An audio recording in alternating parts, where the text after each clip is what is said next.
Between Loss and Becoming, Voice of Healing. It is a play put together by the Memory Keepers Association, WAHO, in collaboration with Inkuru Library.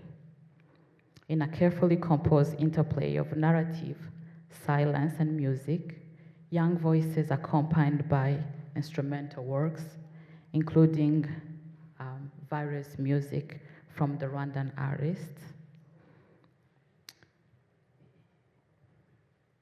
You hear testimonies becoming sound, and sound becoming vessels of memory. I ask that you really pay attention as this play goes on. So please pay attention as we put the play together. Thanks.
Questions, just like you. Really? What did you ask? I asked why the cows woke up before the sun, why the bananas grew in such tall trees, and why my mother always knew when I was about to do something wrong. Did she get mad? Sometimes, but she was patient. She taught me how to listen, not just to people, but to the world.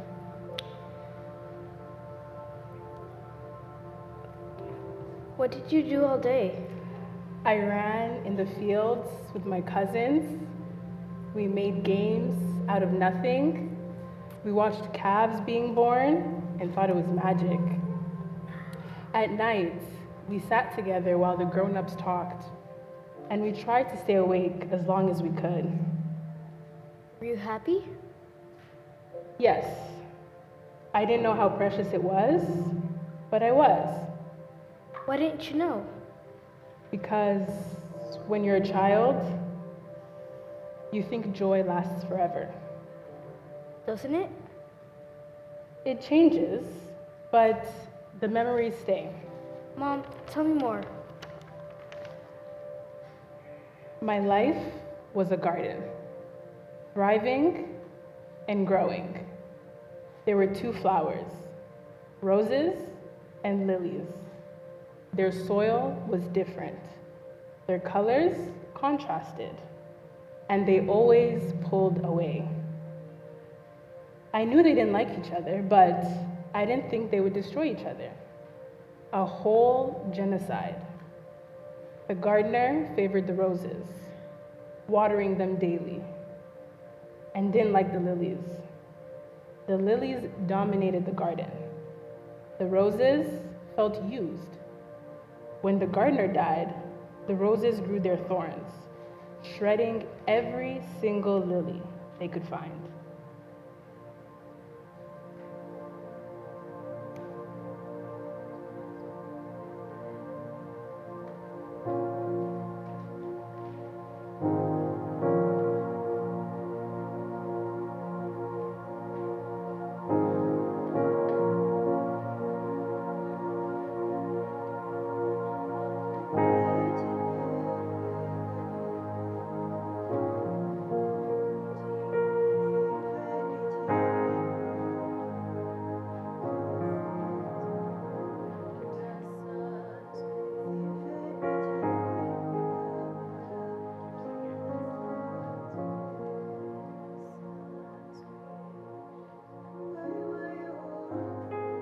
Gashinyaguro urwishe dagataro kicamama ruragatsindwa burya ubupfubyi ruragatsindwa nimureke nderurenganye nimugihe simfe n'ikihe n'urupfu urwo rurasanzwe simfe n'ikihe n'intambara nahirasanzwe ayiwaye urupfu rw'agashinyaguro urwishe dagataro kicamama ruragatsindwa ry'ubupfubyi ruragatsindwa. In a plane crash on that evening, in which the Hutu president, Juvenal Habyarimana, had died. My aunt and uncle suddenly seemed very worried. I didn't understand anything because I thought, if it's an accident, what's so bad? Why is a plane crash bad? It wasn't anyone's fault. My aunt and uncle were always discussing, what do we do now? What do we do? We can't stay here. We have to go. I couldn't understand why they said that at all. But then, my cousins came home much earlier than usual, and that's when I realized something was wrong. My aunt and uncle were worried and scared. Why were they so scared? I was confused. I wanted to go home and be with my parents. I didn't want to stay there anymore. But my aunt said, you have to stay with us. It's dangerous on the streets. We have to go somewhere else. We have to leave this place. When my aunt wouldn't let me join my parents, I was even more afraid and incredibly sad. There was no telephone in my village, so I couldn't call my parents. We were separated, and I didn't know then that I would never see them again. And then they said on the radio, especially on the radio-télévision des Mille Collines, much known as RTLM, that it was time to kill the Tutsis.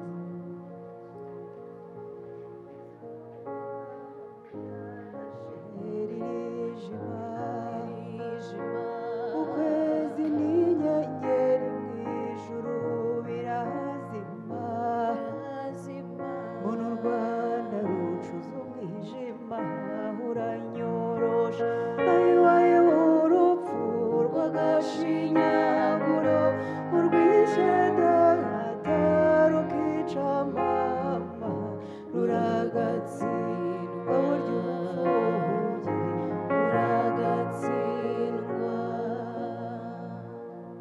The sensation of something hard and cold pressing against my arm woke me. It was 4 p.m. As I opened my eyes, the chilling figure of a tall, dark-skinned soldier loomed over me. He shoved me with his gun, angrily telling me to wake up and quickly. I looked around to see a familiar face, but there was no one. Go and find your family, he growled at me. I hurriedly got out of bed and walked ahead of him as he shoved me towards the living room. My whole family was there, seated quietly. They were frozen with fear. Another soldier stood in the room with them. He was lean, of light skin, and a large gun. Sit down, the light-skinned soldier fumed. As I stood there, paralyzed. Sit down, he repeated. The dark-skinned soldier pushed me from behind with his gun. Once, then twice. Katya stood up and extended her arms towards me. Sally, come sit by my side, she said, trembling. I walked towards her and sat down beside her on the far end of the sofa. The light-skinned soldier, who seemed to be the leader, was standing in the middle of the living room, looking furious. So, you lied that there was nobody else in this house. For that reason, we will start by killing this little girl before you. I was overcome with terror. Not my baby, my mom pleaded, rising to her feet in front of the soldier. Not my children, please, kill me and let them go. They're just children, please, let them go and kill me instead. Her voice rose in desperation as she repeated herself over and over again. Shut up and sit down, the soldier roared, but she continued to beg the man. Please, don't kill my children, please, kill me instead. Please kill me and let them go. Tears streamed down her cheeks and her cries became increasingly shrill and panic-stricken. Please, she beseeched, please.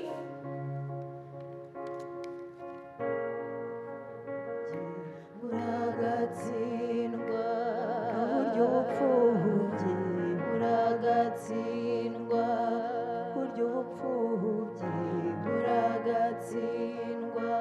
Ayo ariko ibi byo biratuyobe, ibyateye umunyarwanda kwikora mu nda, buryo bupfubyi, uragatsindwa.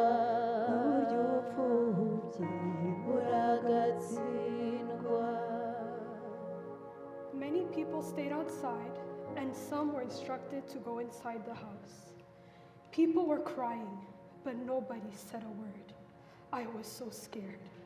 When we entered the house, I saw that there was a blue couch where 3 people could sit. I was a bit relieved. I finally wanted to rest and lie down on the couch after sleeping on the floor in the mosque for so many nights. So I lay down on the couch. The other people behaved as if they had gone crazy. Some tried to hide somewhere, for example, under the table or under the couch. I didn't actually understand. I thought, why do we have to go to prison? Are we just waiting here for the bus to take us to prison? Why are people so crazy? Over all these musings, I closed my eyes and dozed off. Then suddenly, I heard a lot of gunshots and people crying outside. When I opened my eyes and lifted my head, I saw one of my aunt's neighbor, a man about 25 years old with a machete in his hand. He looked different from usual. I tried to make myself known to him. He even tried to smile. He should recognize me. After all, he was my Aunt Teresa's neighbor, or was he just joking? There was another man holding a big wooden club and many militiamen. They came through the door, and the man with the wooden club started hitting my arm. But I did not feel any pain. I looked at the neighbor and thought that he must recognize me and that maybe I could ask him why the other man injured me. But when I looked at his face and noticed how angry he was, I knew I would not get any answer from him. I heard more gunshots and women and children crying and screaming outside, and I quickly laid back on the couch and covered my face with my hands. But I could still see through my fingers what the neighbor was doing. When I saw him holding up his machete and hitting me with it, I closed my eyes. I thought I was going to die. Then I felt nothing more. I didn't feel any pain either. And I don't know what happened next, because everything was dark.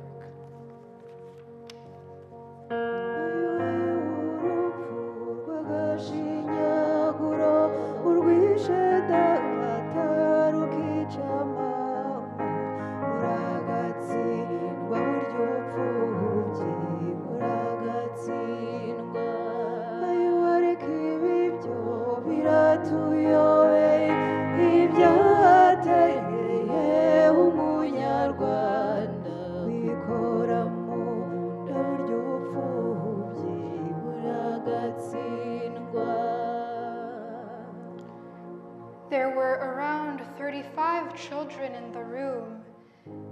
only voices heard in the room were the cries of babies. The rest of us were disoriented, confused, and hopeless. You could sense the questions in their little brains. Where is my family? What are they doing to them? What is going to happen to us? Is my family coming back for me? Everyone was lost, unable to make sense of the separation and pain while imagining our loved ones being hacked and stabbed to death with machetes and knives. We could hear the bombs and grenades around us. The nuns brought us food around 1 p.m. It was rice and sauce, or beans, I think. I was unable to eat. My heart was so heavy that the smell of food was almost unbearable. I stared at the door in the hope of seeing one of you appear to take me to be with you. At 2 p.m., we heard a group of people entering the main gate. The voices grew louder as they came closer to our room. We thought it was our families coming back for us, but it was the Interahamwe who had just finished killing you. There was blood all over their bodies. Their traditional wooden weapons and machetes were covered in blood as well. They spoke proudly of how they killed you. You kids, they said, we will come for you tomorrow. We will kill you too. You are children of Inyenzi and deserve to die just like your parents. We killed them all. They laughed amongst themselves, gloating sickeningly over how easy it was to kill Inyenzi traitors. I was terrified and sick with the horror of seeing your blood all over them. I watched as they left the room, still laughing and proud of themselves. Sitting in my corner, I bowed my head between my knees. I felt nauseous and dizzy. My little brain could not fathom how I was with you a moment ago, and the next, you were no more. Were you really gone without me? I went back to the room where you were sleeping a few hours ago to look for you, to double check and see that you had not returned. But the room was empty and cold. I found a piece of your jitenge. It had blood on it from the shot to your foot. I picked it up carefully and walked back to the small room where the other children were, holding onto it tightly. I saw a corner in the room and went to sit there quietly. I told myself that if I held it and kept it safe, that you would come back, that you would be happy and proud of how responsible I was.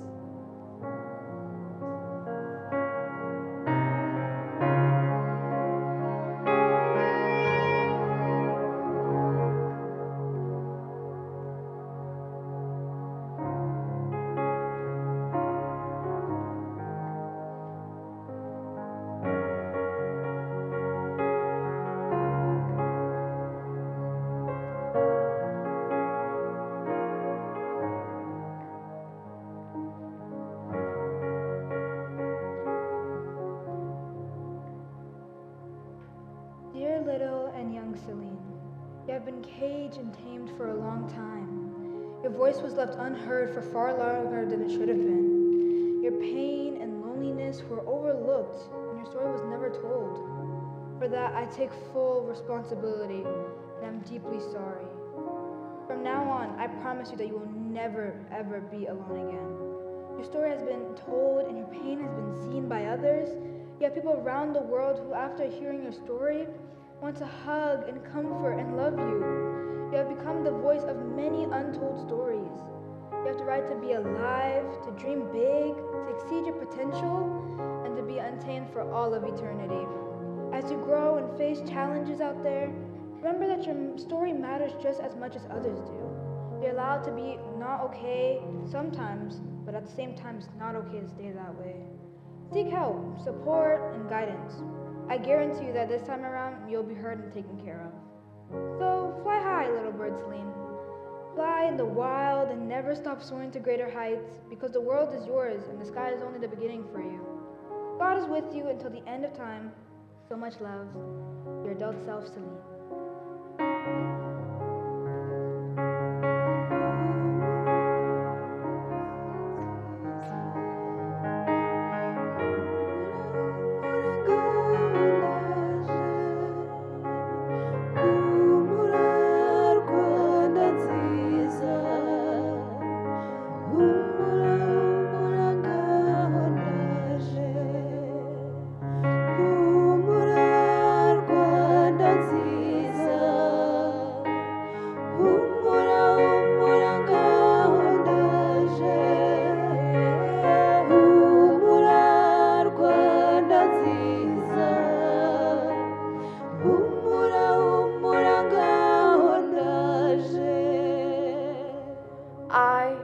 I've already been through many things in my life that other people will never experience. But I know one thing. When a person is born, he doesn't decide whether he wants to be black, white, or yellow. When one is born, he can't choose which group or religion he wants to belong to. People are like the colors of roses. There are different ones, but they're all beautiful. If there are only one, it would be boring. As human beings, we have to respect life and use it positively. Life is beautiful. In my view, Rwanda is on the right track today. If I compare the situation before and after the genocide, many things are better today than they were then. Back then, Tutsi were only allowed to attend primary school, and very few Tutsi could go beyond primary level. Today, Hutu and Tutsi are allowed to do everything. By African standards, Rwanda is a good country, and I think that is something to keep in mind. Above all, it is a safe country, quite unlike other African countries.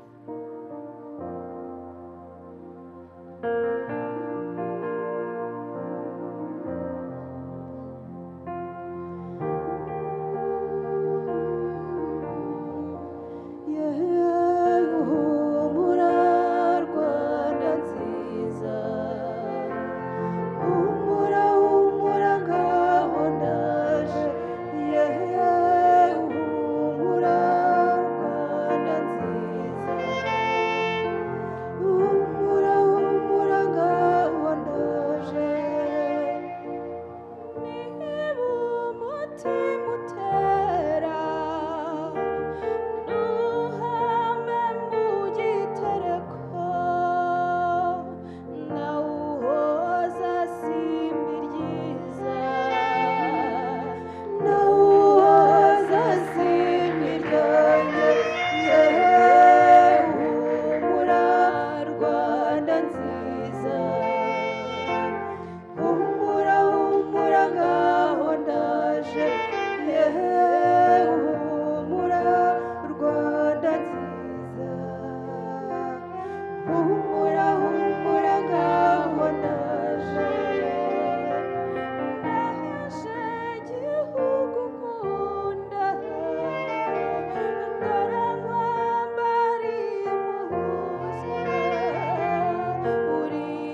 I think the play speak itself.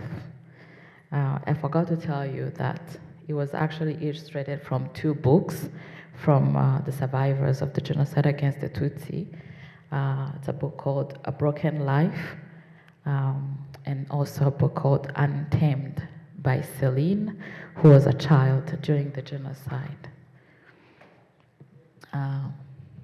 Thank you so much to the whole team that put this together. It took a lot of practice and a lot of your time, and you delivered a very good job.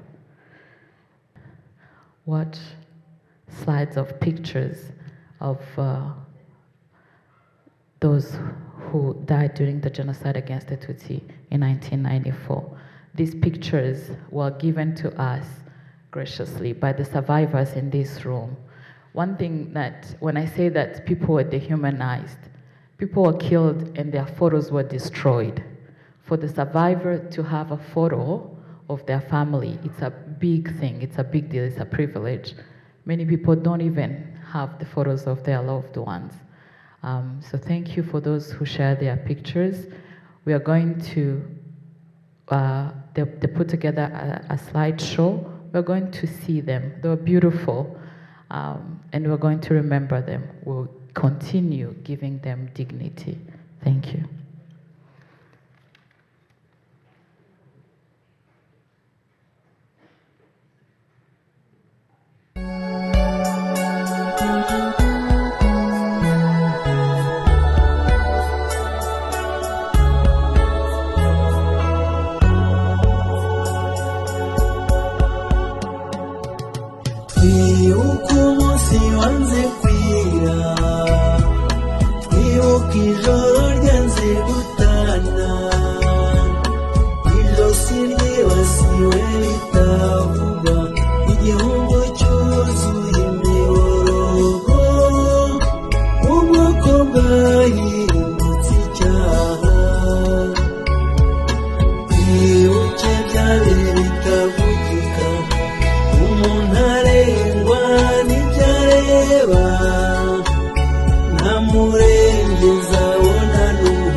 abana bicwa n'abababyara,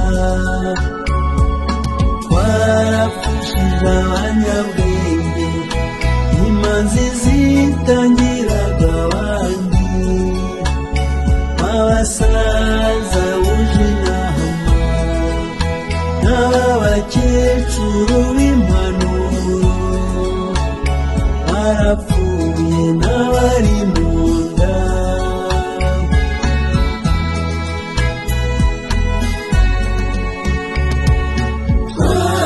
Twarabakundaga turababura, ikibi cyanyu tuzacyusa, bana Rwanda tuzahora iteka turibuka.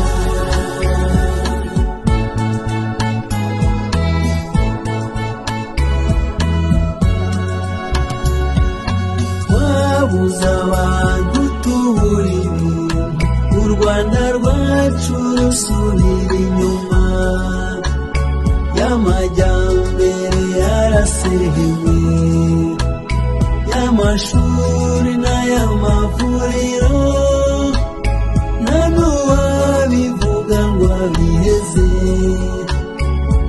icyabishe nticyarumitse, u Rwanda rwacu ruteze amaboko, ngo turugarure birashoboka, hafi aha tuhige neza, kandi Imana ifasha abatwaza.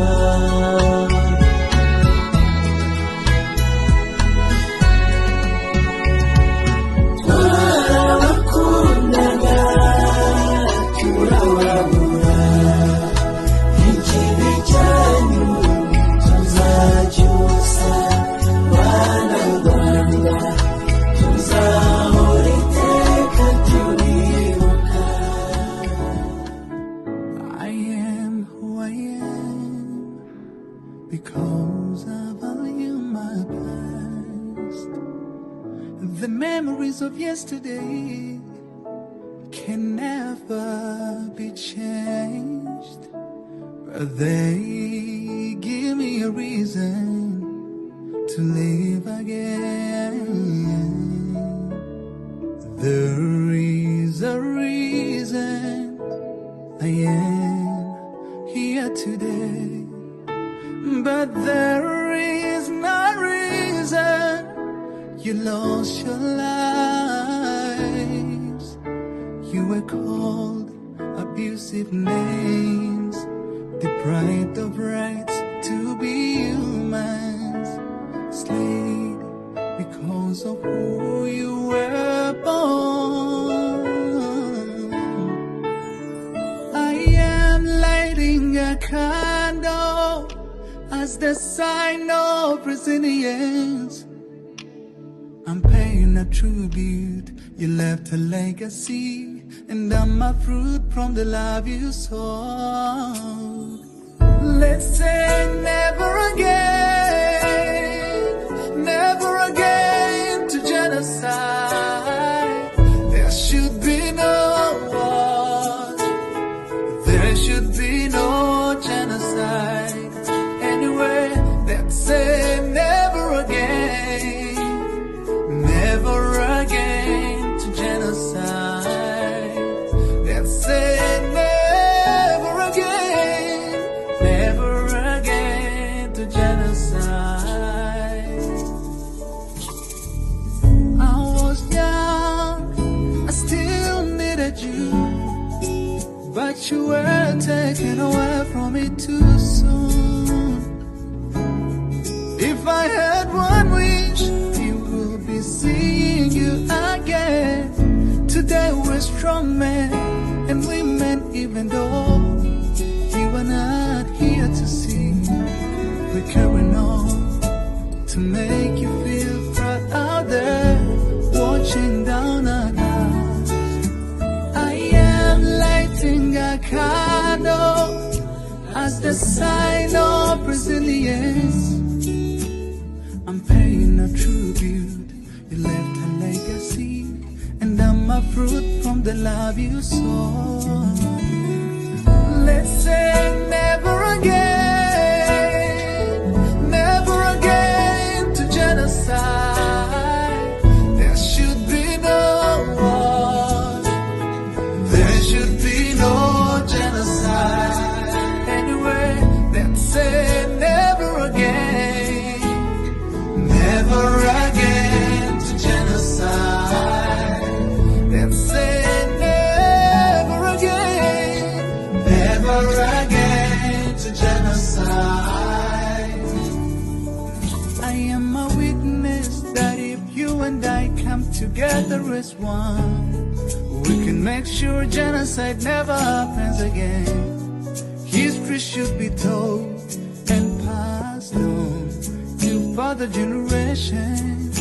Let's all stand up and all sing out, never again to genocide. Let's say never again to genocide. There should be no war. There should be no genocide. Anyway, let's say never again to genocide. Let's say never again to genocide. We are here as one nation. We say never again. We unite as humans. We say never again to genocide. Never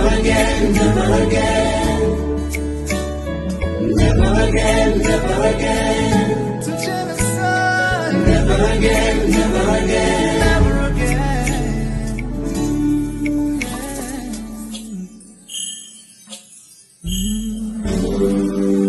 We brought you flowers. We brought you flowers.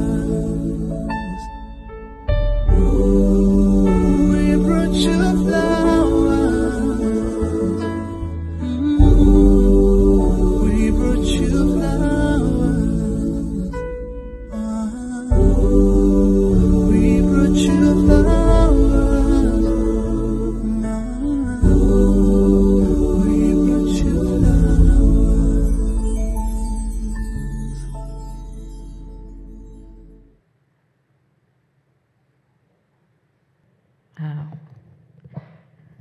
It hits really hard as a parent to see those pictures of the little ones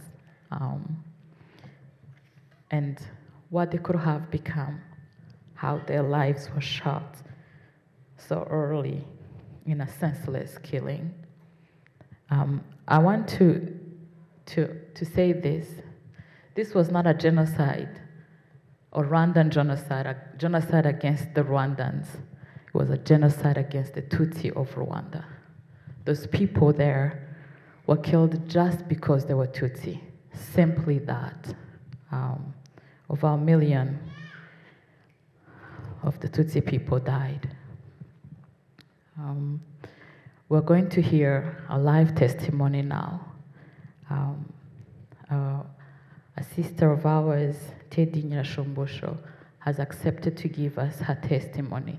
It is of a value when somebody who went through such atrocities accepts to stand and speak about what they went through. I ask that we be kind, and as she talks, we reflect on what can happen when kindness is not present. Karibu Teddy.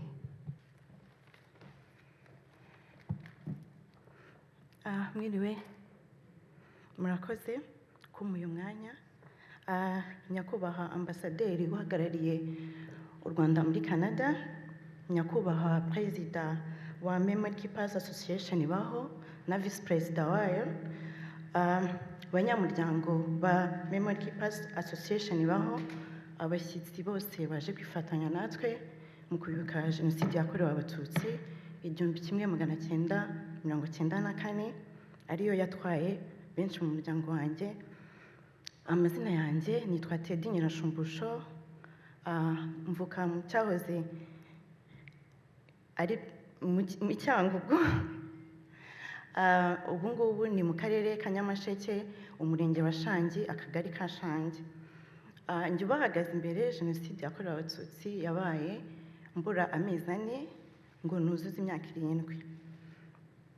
Nje kubasangiza urugendo nanyuzemo nk'umwana mutoya. Iwacu twavukaga turi abana 5, ubu turi 4. Ninjye bucura iwacu. Nakuze nderwa na mama gusa kubera ko data yishwe nk'ikiso cy'inkotanyi. Bamuhaye aside muri Primus, yakoraga mu cyahoze ari Air Rwanda, ubu ni Rwanda y'uyu munsi, yari umutekinisiye w'indege. Nuko nyine yagiye twisanga turi twenyine tubana na mama. Mbere ubuhamya bwanjye buri mu byiciro bitatu: mbere ya Jenoside, muri Jenoside ndetse na nyuma ya Jenoside. Mbere ya Jenoside najyaga numva mama aganiriza abakuru kuri njyewe ko sogokuru wanjye bamwishe bamukaranze ku cyane. Nyogokuru wanjye baramukubise, we yapfuye ihagarika amashyira. Mbamubyumva neza. Nihuse gatoya, ibyo ntago nari mpari, nibyo naganirijwe, nibyo numvaga mama abwira abandi. Nihuse gatoya, ndi mu bana badutejwe niga muri primaire mu mwaka wa mbere, nigaga kuri école primaire de Shangi, nigaga ku mwarimu witwaga Soteri, niswa Kanyenzi gato. Mama wanjye yarankundaga cyane kuko nari bucura iwacu. Noneho isoko iwacu mu Bushenge ryaremaga kwa gatatu no kwa gatandatu. Kwa gatatu hari ibintu nakundaga, mama wanjye yagombaga kujya kungurira nyine mu isoko. Yajyaga aza kumfata ku ishuri mu masaha nyine ya nimugoroba ngo tujyane mu isoko. Nakundaga irindazi, iwacu turyita benyi, ngakunda n'ibigori. Hari ibigori batekaga bikisatura bakabifunga mu kintu kimeze nk'urukoma n'igisheke. Rero mama iyo yajyaga ajya ku isoko yajyaga aza kumfata ngo tujyane. Noneho mwarimu wanjye agahita avuga ngo inyenzi nkuru ije gufata akanyenzi gato. Nago ibyo ngibyo najyaga mbasha kubisobanukirwa ko nari nkiri umwana, numvaga nyine nje bitandeba. Ariko mama we yarabaga abizi, yabaga azi nyine icyo bavuze, icyo bashaka kuvuga. Ndibuka umunsi umwe musaza wanjye bigeze kumwirukana ku ishuri, bamubwira ngo ese uriga uzaba iki, uzavamo iki? Ndibuka icyo gihe mama yagiye ku ishuri afite umubabaro mwinshi kuko nibwo bwa mbere nari mbonye mama arira. Yagiye ku ishuri kumuvugira, kubaza nimba umwana we bashobora kumurika agakomeza akiga. Gusa baramuretse arakomeza ariga. Imana yatugiriye neza. Ubwo rero nyuma gatoya nibwo Jenoside ijya kuba, twari turi mu biruhuko bya Pasika. Ndabyibuka hari ibintu twajyaga dukora mu ishuri byitwa kwerekana. Twebwe twajyaga twerekana ibishanja cyangwa umusambi. Mama wanjye yari yarawumboheye, ariko mwarimu wanjye yanga kuwukoraho. Mwarimu Soteri yanze kuwukoraho, aravuga ngo ntabwo ajya akora ku bintu by'inyenzi. Icyo gihe nibwo byambabaje cyane. Naratashye njya kubibaza mama. Ndabaza mama, nise mama koko ndi inyenzi? Mama yarambwiye ngo hoya, ntabwo uri inyenzi, uri umuntu. Ndamubwira se noneho nimba ndi umuntu kuki mwarimu anyita inyenzi? Arambwira ngo nzabigusobanurira nukura. Gusa nyine yagiye atabinsobanuriye, ariko nyuma naje kubyisobanurira. Nihuse Jenoside itangira, twari mu rugo, mbona onkle wanjye araje afite ubwoba bwinshi cyane. Mama yari atetse ari mu gikoni, noneho onkle araza ahita avuga ngo Teresa we ngo noneho turashize. ngo bya bindi birongeye biraje.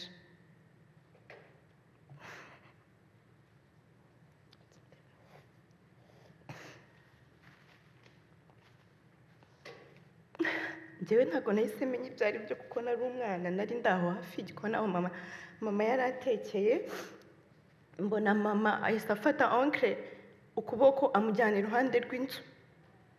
Ntabwo nzi ibyo bavuganye, gusa kubera nakundaga kuba ndi iruhande rwa mama, nahise nsanga mama ijambo numvise abwira onkle yarambwiye ngo genda ushake uburyo ujya guhungisha abana. Twasigaye aho ngaho, mama ntiyongeye gusubira mu gikoni.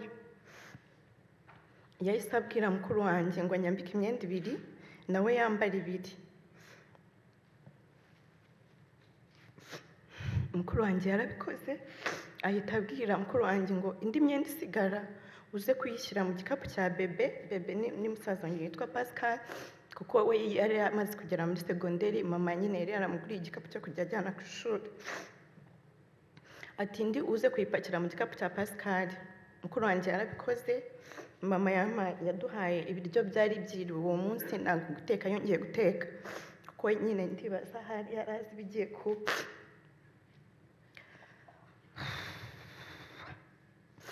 Twararyamye ariko turyama tutaryamye. Bukeye mu gitondo natangiye kubona hakurya y'iwacu ahantu bita Nyamugari hari gushya, harashyaga kuko iwacu inzu nyinshi zabaga zisakaje ibihunda cyangwa se ibyatsi niko nabyita, baratwikaga ukabona umuriro hejuru mu kirere. Nahise mpamagara mukuru wanjye ndamubwira nti ngwino. Njyewe nari akana ndibaza hari nakundaga gukubagana, inshuro nyinshi nakundaga kuba ndi ku muhanda. Mukuru wanjye nyine yahise agenda ahamagara mama, aramubwira ngo mama ngo ngwino urebe ngo batangiye gutwika. Mukuru wanjye we yari abizi kuko yari ari mukuru kundusha. Mama yahise adufata aduhungana kuri komine Gafunzo. Twahageze tuhasanga abantu benshi pe, bari benshi. Noneho twahasanze umupolisi witwaga Sekanyambo, ariko nta gihe twahamaze, yaratwirukanye. Yaratubwiye ngo ntabwo acumbikira abatutsi, ngo ntabwo komine icumbikira abatutsi. Twahise tuhava, njyewe na mama na musaza wanjye na mukuru wanjye turagenda. Icyo gihe ndibuka ko twaraye mu miringoti, ndira cyane, nararize pe. Musaza wanjye akajya amfuka umunwa kugira ngo batatwumva bakaza kutwica. Njye nariraga mvuga ngo intozi ziraturya kuko harimo intozi nyine iby'ubwana, ntabwo nari nzi ibyo ari byo, bakajya bamfuka umunwa. Twaraye aho ngaho. Bukeye twagiye ku kiliziya ahantu bita Ishangi, ku kiliziya cya Shangi. Twahabaye iminsi pe, iminsi myinshi. Ibitero byarazaga bikaza kwica. Nabonaga mama afite amabuye mu gitenge, kuko abamama bafataga amabuye bakajya bayahereza abagabo bagatera, bamara gutera nyine kugira ngo basubizeyo ibitero. Ibitero babisubijeyo bitari bike, ariko haje kuza igitero kimwe cy'umugabo witwaga Pima, cyaje cyo nyine ari igitero gikomeye cyane kuko bari bafite imbunda, bafite amagrenade. Ni ubwa mbere numvise ikintu giturika, bateye grenade mu kiliziya. Ndabyibuka mama yahise amfata anyubamo hejuru.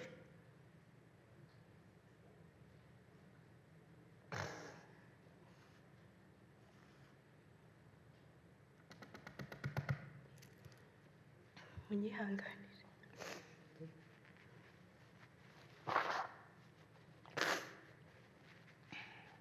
Mama yaramfashe ahita anyubamo hejuru hafi kumeza umwuka, ariko ntago yari abikoze kugira ngo wenda ndapfa. Niwo munsi wa mbere nabonye umuntu apfa. Hahise hapfa mubyara wanjye, yadupfiriye imbere. N'abandi benshi icyo gihe nyine barapfuye. Nihuse gato nyine icyo gitero cyaraje cyica abantu, kandi ntabwo bari bakeya. Dukomeza kubaho ngaho kwa padiri Ishangi. bigeraho amazi barayakupa bashyiramo aside ntitwongera no kubona amazi yo kunywa. Inzara iratwica. Ndibuka mama yigeze gufata ibati ararihonda atekamo ibijumba. Mukuru wanjye yari avuye gucukura mu mirima y'abapadiri kugira ngo inzara itatwica. Inyota yaratwishe, bigeraho mbwira mama ni mama basi wanciriye mu kanwa.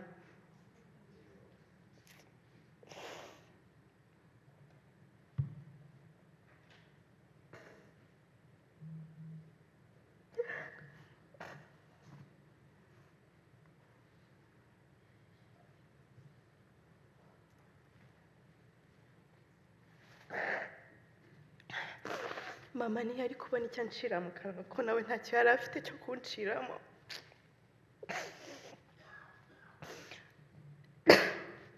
Nyuma gato haje umuntu ufite umutumba mu kiliziya. Mama amusabaho gato arakampa ngo nkanyunyuze.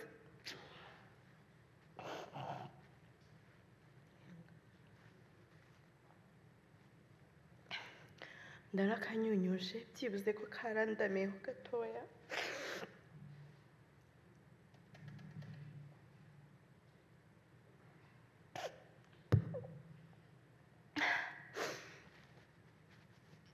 Umunsi umwe twigeze kubona imvura nyine yaraguye maze kugwa, twebwe nta gikombe twari dufite cyo gutegesha amazi.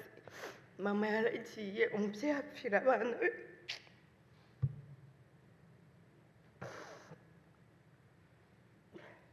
Mama yaragiye akajya atega amashyi gutya ku mureko akazana akaguha.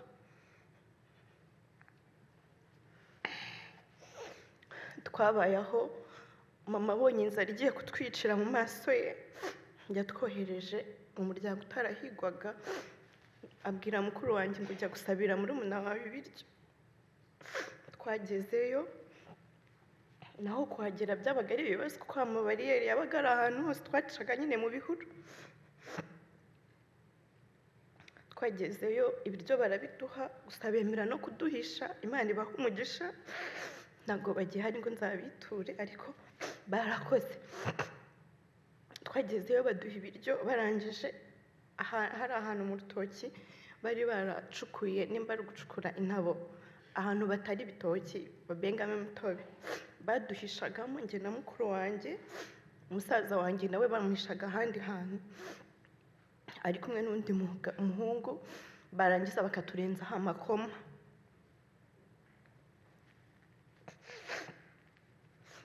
Iyo izuba ryavaga twajyaga nyine barazaga bakadukuraho ya makoma bakatwotesha akazuba, tugatangira kwitora inda, nimba inda muzizi.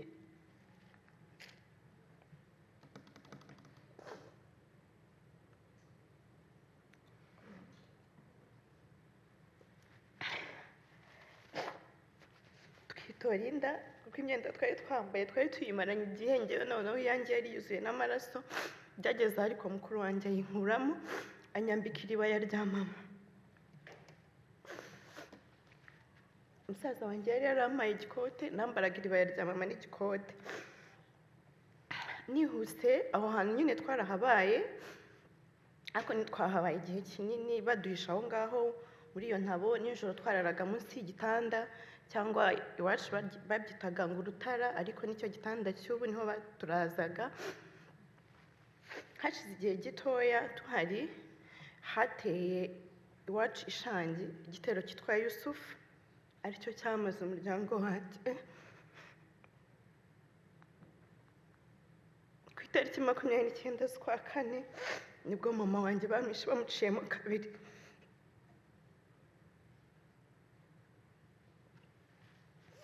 Ahantu twari twihishe, twagiye twumva induru nyinshi cyane, nyinshi ariko nyinshi. Noneho ngeyo numvaga induru nahitaga ndira, nahitaga mvuga ngo mama wanjye, nari narabwiye mama ko napfa tuzajyana.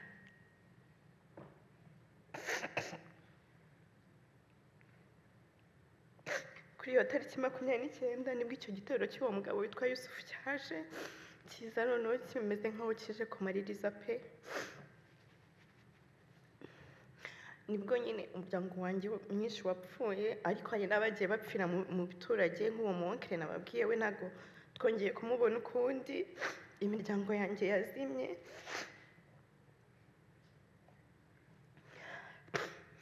Makumyabiri n'icyenda nyine igitero cya Yusufu cyaraje cyica abantu benshi, cyicamo mama, bamwica nabi, bamuciyemo ibice bibiri, bicamo n'abandi bantu benshi bo mu muryango wanjye, abonkere, abatante, abakuze n'amakuzine. Ku itariki 30 bwaraye bukeye nibwo umubyeyi wambabaje mu buzima yaraje ahantu twihishe, yaje yambaye mama wanjye ibitenge yari yambaye.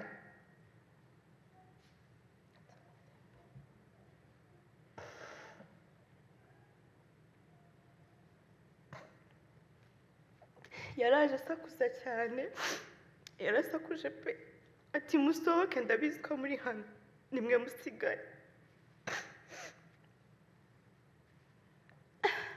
Narasohotse na mukuru wanjye, musaza wanjye we ntabwo yagombaga gusohoka kuko bashakaga abana b'abahungu cyane. Noneho atwereka ibitenge bya mama byuzuye amaraso.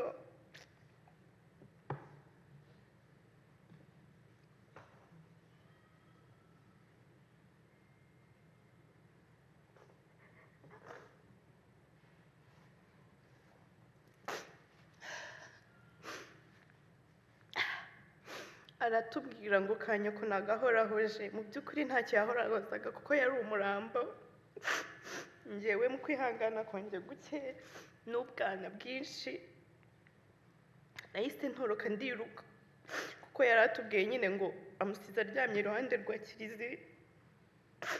Narirutse nca mu bihuru kuko nari mpazi ko ni naho nigaga muri primaire.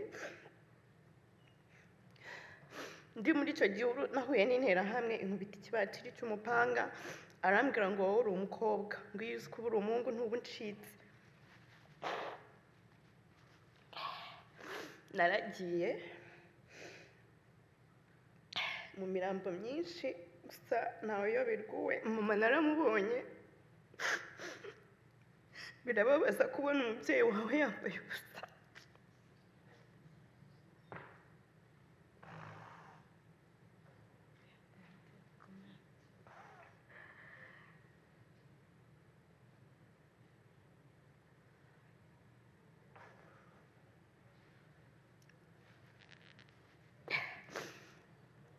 Muranyihanganira, naramubonye yambaye ubusa nk'uko nyine bari bamwishe bamuciyemo kabiri.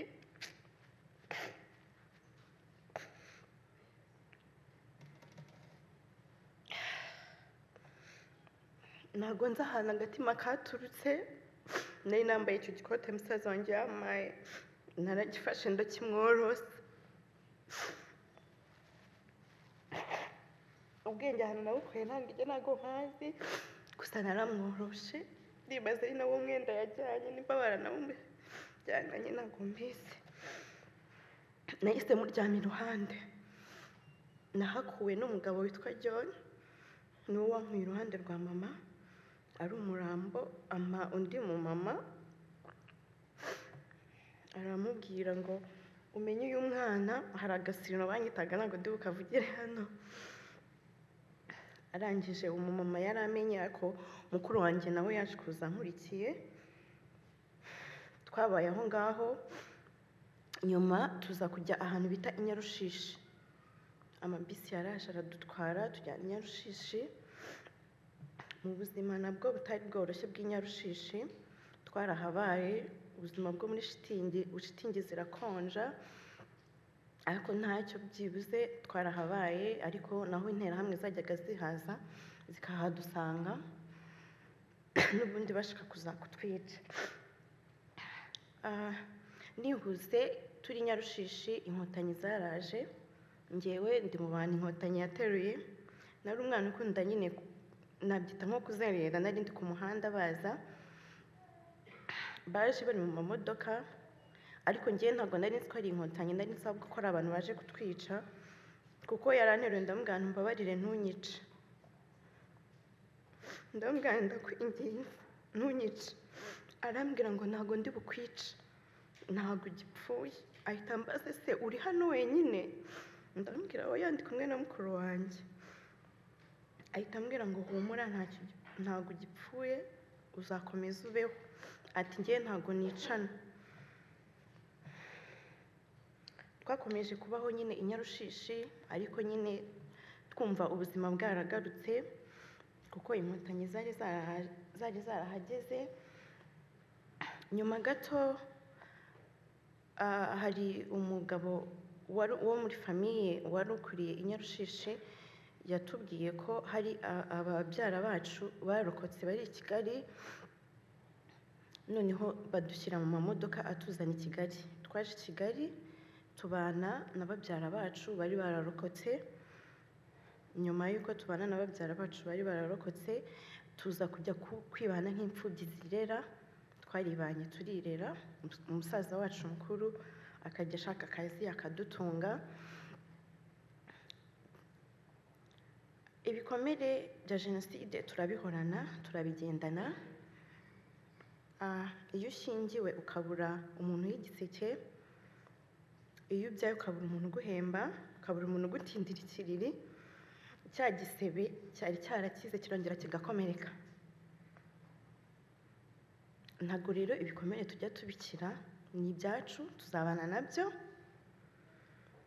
Hagati aho ndashimira inkotanyi cyane zaduhaye ubuzima twongera kubaho.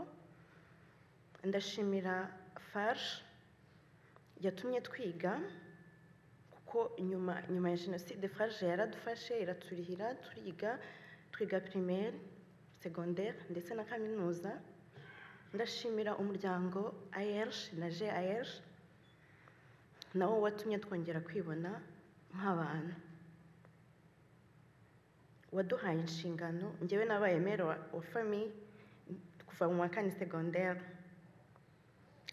Nshimira ARG, ndashimira umuntu witwa Jean Marie, yari coordinateur wa ARG, yaradufashije cyane. Njyewe yari yarambwiye ngo sinzagira ikibazo na kimwe cy'umwana ngira udafite ibikoresho. Njye ntira telefone animatrice cyangwa directeur muhamagare mubwire ko ari umwana udafite ibikoresho. Ndashimira cyane Imbuto Foundation yadushyize muri gahunda y'abamenta n'abamenti, nayo yatumye twongera kugarura icyizere cy'ubuzima kuko yaduhaye ababyeyi. Ndashimira cyane abanyamuryango bose ba Memory Keepers Association bangiriye icyizere cyo kubaha ubuhamya bwanjye. Ndashimira abavandimwe banjye bambaye hafi. Dukomeze twibuke twiyubaka. Murakoze.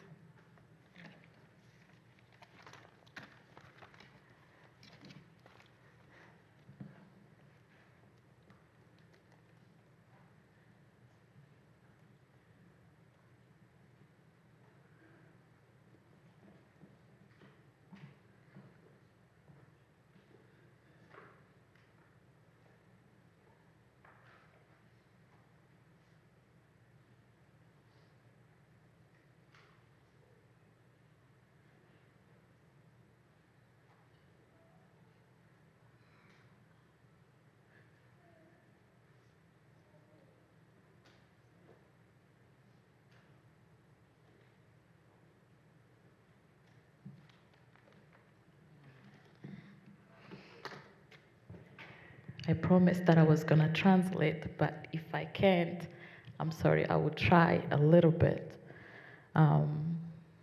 Teddy shared with us that she was only 6 years old, about to be 7, 4 months shy of being 7. She lived in a rural area of Rwanda, in a province called Cyangugu at the time. It was a family of 5 and her mother. She said that her father was killed before the genocide. That's another point of what happened in Rwanda. You see, the Tutsis of Rwanda were not only killed in April 1994. The persecutions started way before. So her father was killed before the genocide because he was Tutsi. during the genocide of 1994 against the Tutsi of Rwanda. She said she shared with us truly the whole journey of agony. They took refuge at the church, which was very common in April. A lot of Tutsis took refuge at the church because you see in Rwanda, majority, more than 90% of Rwandans were all Christians. So everybody thought if we could take refuge in the church, nobody will come to kill us inside the church. Little did they know that even the pastors, the fathers, the members, the leaders of churches were included, were taking part of the killings. So her family was killed inside the church, but the son of which was very, very close to her mother. She was the youngest. And before they started killing them, they stopped the water. So they couldn't have water. They couldn't have drinking water. They had no food. So hunger and thirst was part of the torture. And then eventually when their mother figured that these children are gonna die of hunger, she sent them to go take refuge to a neighbor, hoping that the neighbor will keep them, the neighbor who was not a Tutsi. She thanked the neighbor, although they are not alive anymore, that indeed they gave them a place to hide. However, on April 29, her mother was killed. The mother was killed in a very atrocious way because she was cut in two by one of the militias who came back and was brooding about it, was talking about the way he killed Teddy's mom. Teddy, as a 7-year-old, a 6-year-old little girl, when she heard about it, she started running through the bushes and went back to the church where she found the body of her mom. And she hugged the body. She couldn't go. Until a person named John came and took her away.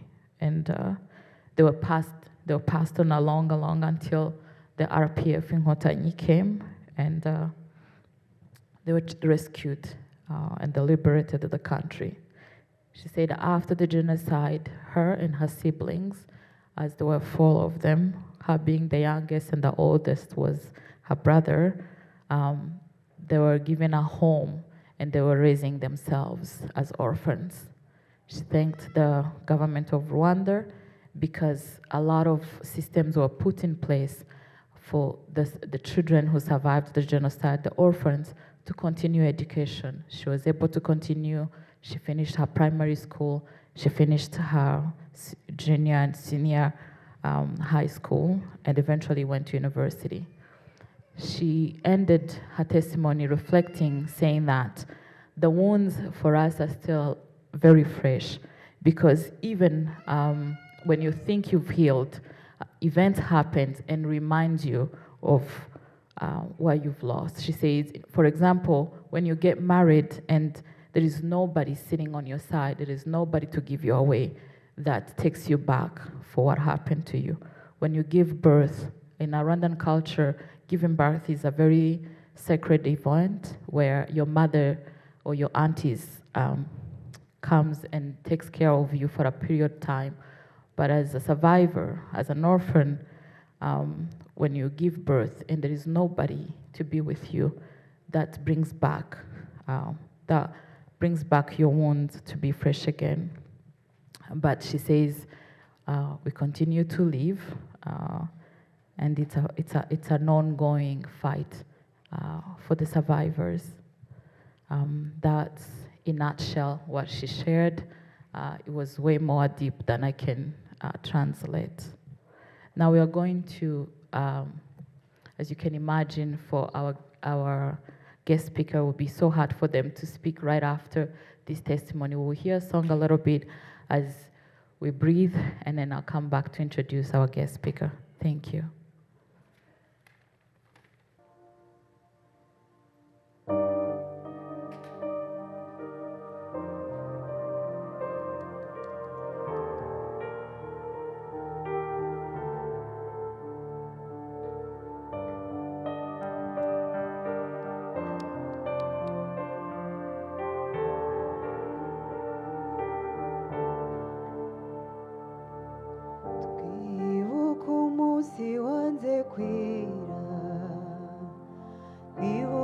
ijoro ryanze gutana, ijosi ryibasiwe bitavugwa, igihugu cyuzuye imiborogo, ubwoko bwahindutse icyaha. Twibuke bya bihe bitavugikwa, umuntu arengwa n'ibyo areba, nta murengezi abona n'umwe, hirya bicanwa n'uwabahishe, muhendahenda ngo mwicwe vuba. Twarabakundaga turababura, ikibi cyanyu tuzacyusa, bana b'u Rwanda tuzahora iteka tubibuka, bana b'u Rwanda tuzahora iteka tubibuka. Twarabakundaga turababura, ikibi cyanyu tuzacyusa, bana b'u Rwanda tuzahora iteka tubibuka.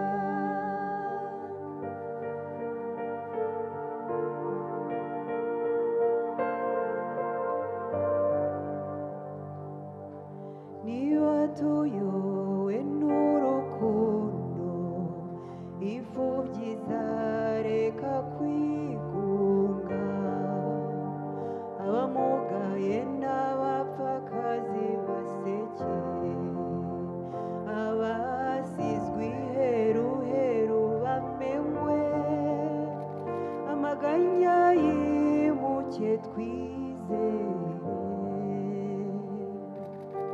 Niba tuyobowe n'ubutwari, umunyabyaha azareke guhaba, atange icyiru yiruhutse, ukuri kuzabohora imitima, u Rwanda rwongere guhehera.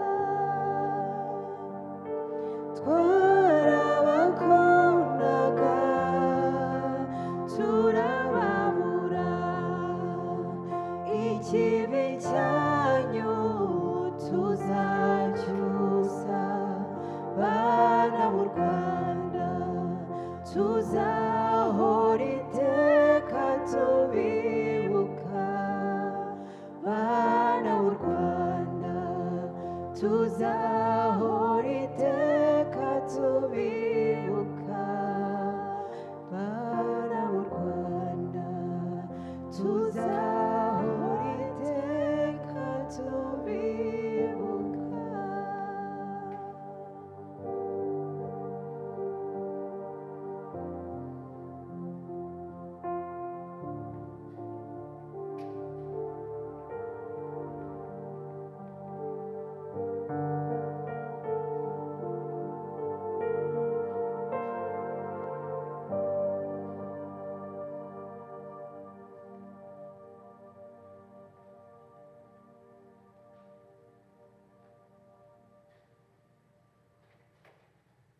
Now we're going to call our guest speaker of the day today. I'm going to introduce him a little bit, but I think he will do more when he gets here.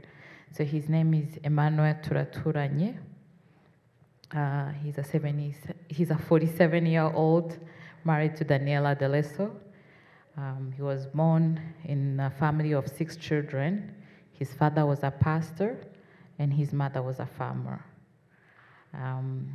He wanted to mention that he never got a chance to go to high school until he was 20 years old, and that's, again, because he was Tutsi and of the persecutions in the country at the time for the Tutsi who are not allowed to go to high school.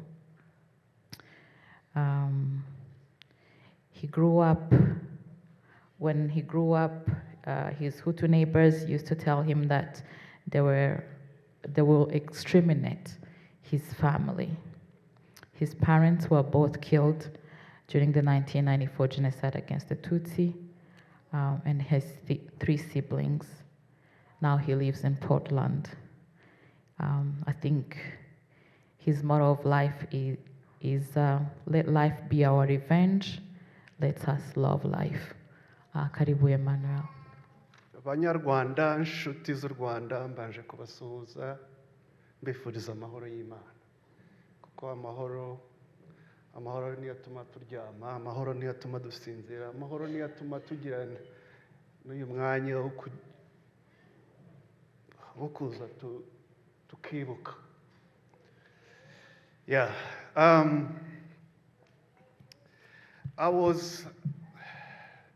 As she mentioned, my name is Emmanuel Turaturanye, and I'm a proud Rwandan. And I like to be called the Rwanda because I'm proud of it. Because before, we're foreigners. So now we are Rwandans. So I'm going to share a little bit about my testimony, also talk about the impacts of the genocide across generations. And the genocide impact in Rwanda, I just want to let you know, did not end in 1994. Because it shaped childhood, family life dynamics, and also identity across the generations, especially to those who were children and those who were not born yet. I was 16, I remember, it was a Thursday. I remember I was cooking outside over the fire, those who were raised in the rural area. That day was my turn to make lunch. So I was cooking some sweet potatoes and some peanut sauce. Most Rwandan, I know you know pretty good about the peanut sauce. It's really good. Yeah. So it's my turn to make a lunch. My little sister Amina was sitting next to me, so I will give her some food for what I was making. And the two of us, we had a really special bond, and I was her favorite brother. And as I was cooking, I heard in the distance, I saw a crowd of people coming with machetes, guns, and clubs, singing the songs. And then when they ran toward us, I scooped my little sister, she was 2, and we ran.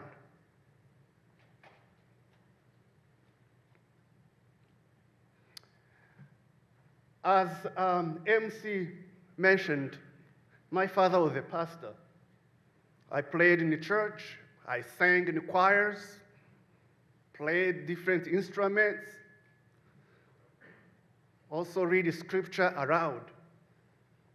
But I'm a Tutsi, but growing up, I didn't know about the two groups in our country because my father, as a pastor, he served everyone in the community. I remember the first time I got mistreated, I was in the 2nd grade, when the teacher asked the Tutsi to stand up and the Hutu to stand up, those who really know pretty well the history. And then they said, the Hutu stand up. I stood among the Hutus. The next things I did, I was found myself just on the ground. I was slapped so hard.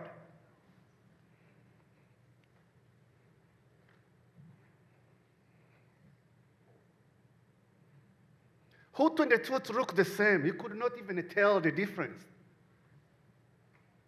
everywhere in our country spoke the same language. The division were not physical, were not, the division were like much more like a socioeconomic division, not physical appearance. If being short make you a Tutsi, my mother was not even 5. Why was she killed? If being short, if being tall makes you a Tutsi, or being whatever you called. If I have pointy nose, flat,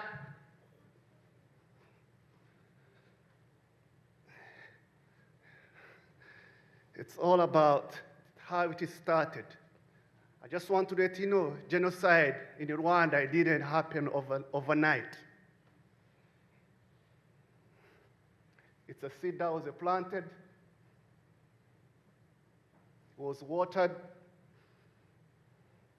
through propagandas, hatred speech, bigotry,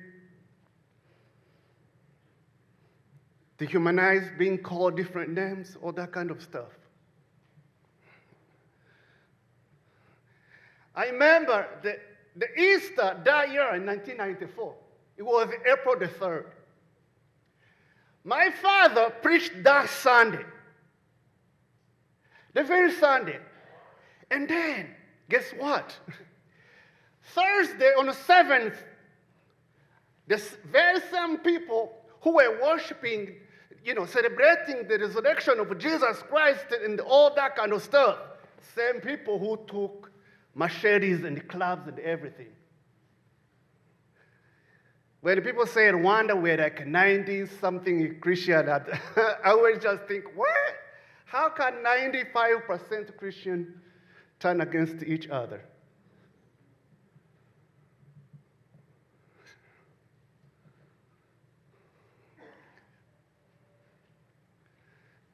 I'm not going to be focusing myself like on my testimony. Maybe I will give testimony next time, because the testimony we heard. Thank you, sister, for sharing with us really what you experienced.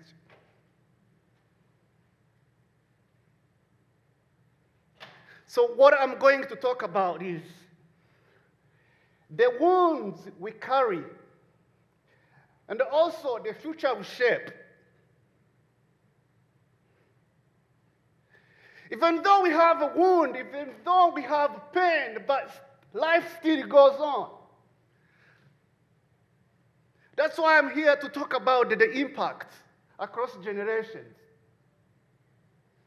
Children during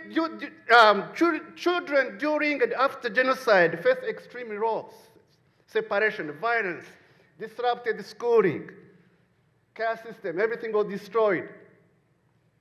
And many become orphaned.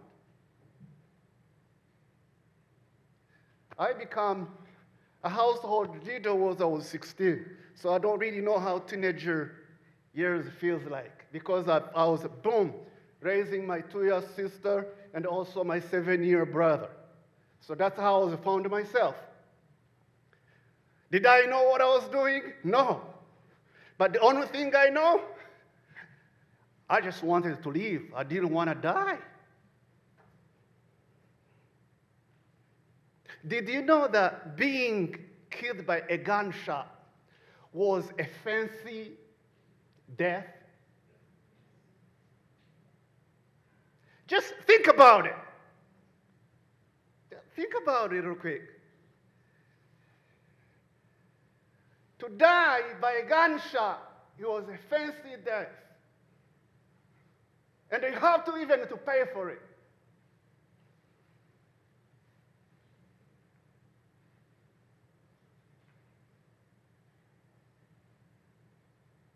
Also, children who lived through genocide and aftermath often lost their siblings, and they lost their community support. Some children were born from rape.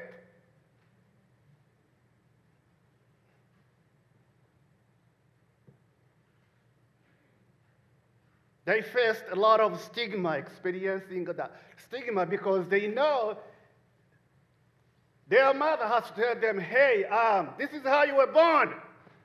Now imagine how wounded these children are because they already know the way they were born. That's why genocide impacts, affects across generation. It's not like one generation.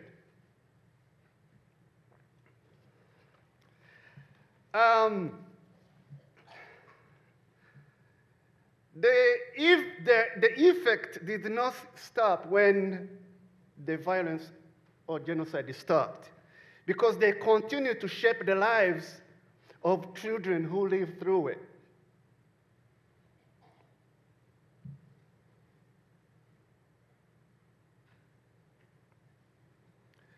The genocide against Tutsi lasted about 100 days.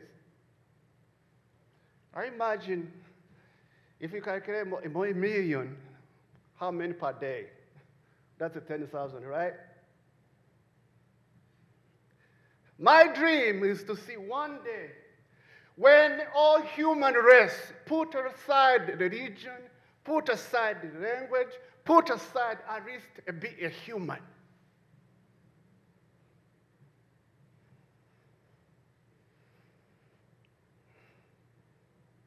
Because every human being deserves respect, deserves to be protected.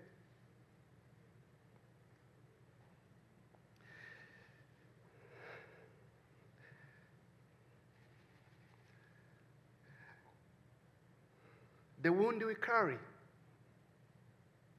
the future we shape. For many of us, survival itself becomes our lifelong struggle.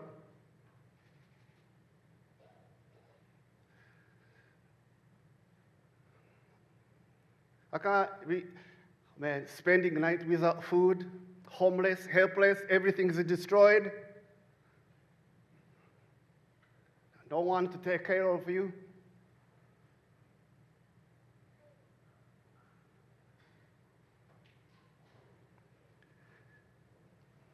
Also, children experience a lot of trauma. I remember, I was born in Eastern Province, in Kibungo. Those who know Kibungo, the former prefecture, the Kibungo. One of the things I remember is how the government that was supposed to protect its people is the one that turned against its people. Priests turn against each other. I don't really want to go deep in the religion. Everything was messed up. So many children, including me, I remember like spending night with a sleepless night. I mean, just sleep and then all of a sudden you're just getting up thinking someone is chasing you with machetes. I lived that life. I was tired. But one of the turning points of my life was to seek help. Sometimes I felt like I didn't need help. But when I seek for help, really God really helped me a lot.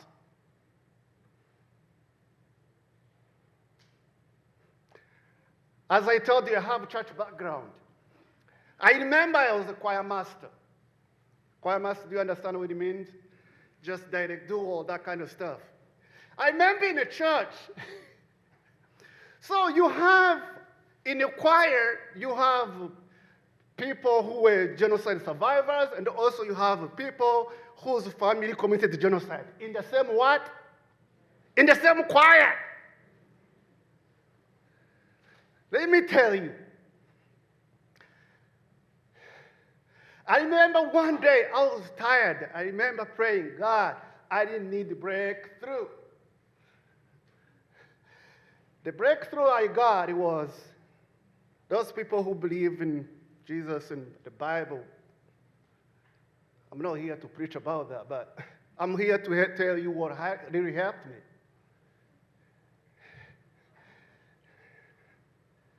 So I went to the Bible. You know, when the disciples of Jesus, when they were surrounding Jesus, asked the teacher, teach us how to pray. What did he say? Our Father who art in heaven, hallowed be your name, your kingdom come, your will be done. You know all that kind of stuff. And then forgive my sin as I forgive those who sin against me. That's where I got stuck.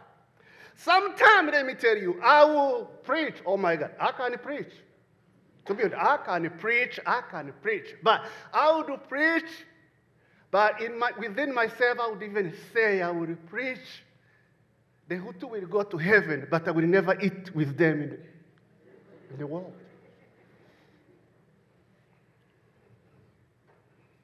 Let's be real, right?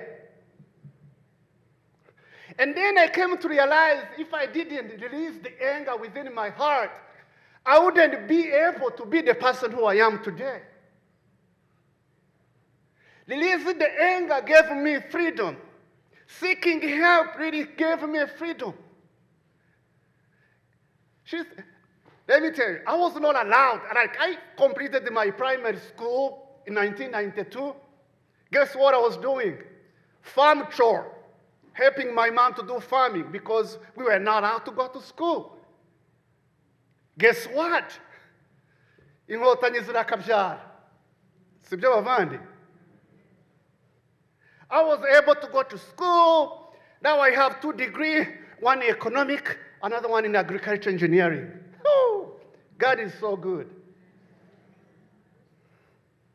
Let's not lose hope.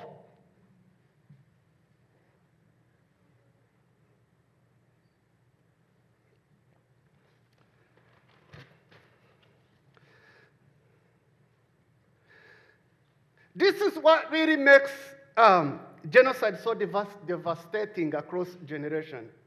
It's not only historical event, but it's also become a part of family emotion inheritance.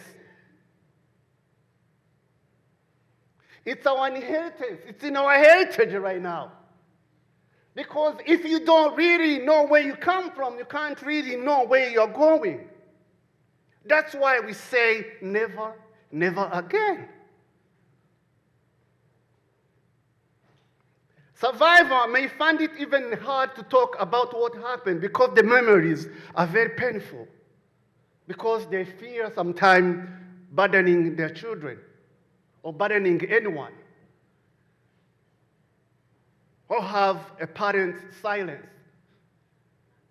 Now imagine you're a mother, you're a genocide survivor, you went all through, and then all of a sudden, because, trauma is real.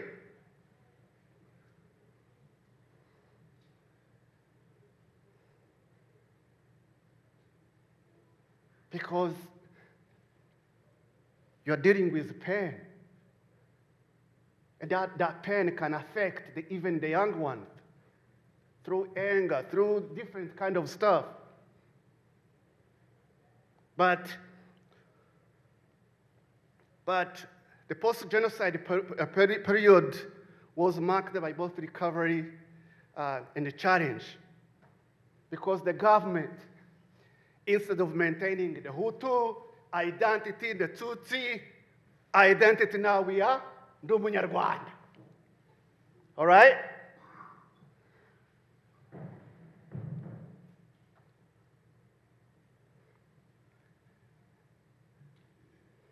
Also memorial and education centers. Did help to educate the young people who were not born when the genocide happened. There is a lot of education centers like Genocide Holocaust Jewish Museum. I'm a part of their speaker in Seattle, all that kind of stuff, just to be able to educate people, know what happened so that we can plan our future. So because memorial and the commemoration and education about genocide became important tools for remembrance, but also require young people to face a painful past. We have to face it. You can't just ignore it, thinking when we are going to ignore it, everything will be all right. No.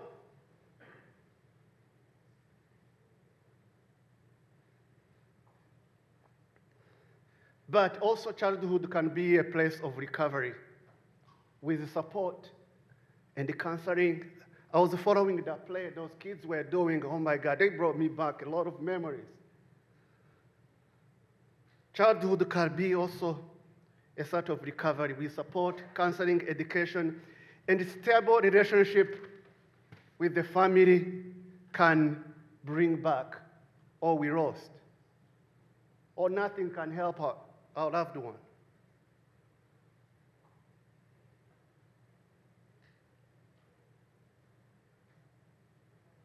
You see how these people, how beautiful they were? The reason we remember our family is to make sure that in the future we will never lose another generation.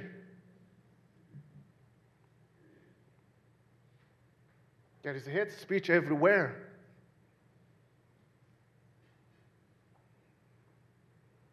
So how are these people, how do we act? Are you staying in a silent population? Or you are in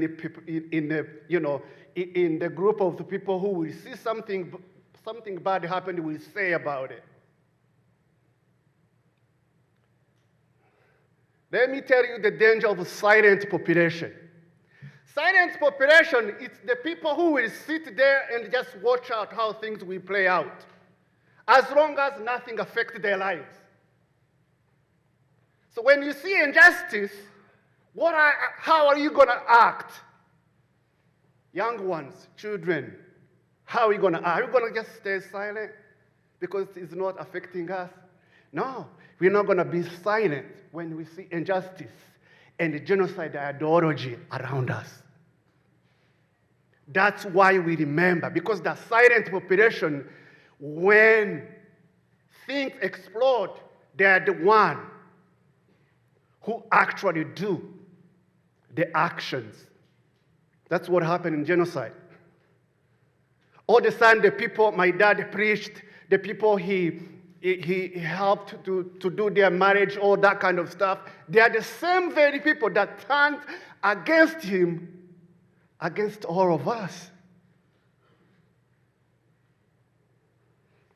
The future is shaped by what is remembered, what is spoken, and what is done to help children grow without carrying the full weight of their past alone.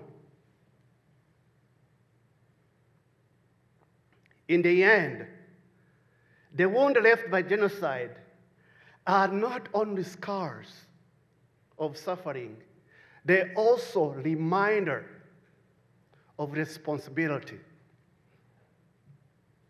To understand genocide against Tutsi in Rwanda is to recognize the duty to protect children, survivors, and prevent violence before it destroys another generation.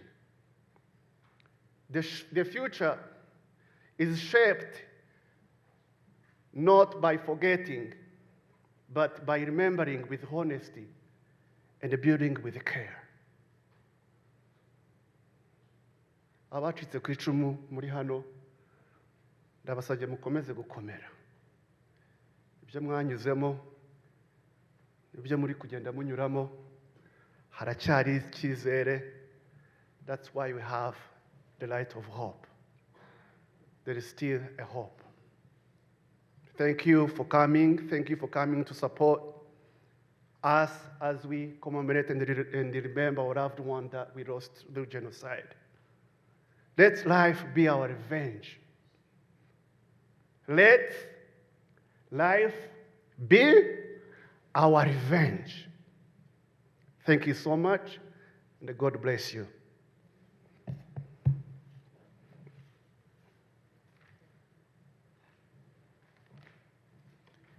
Thank you so much, Emmanuel. You really can preach. I almost said amen.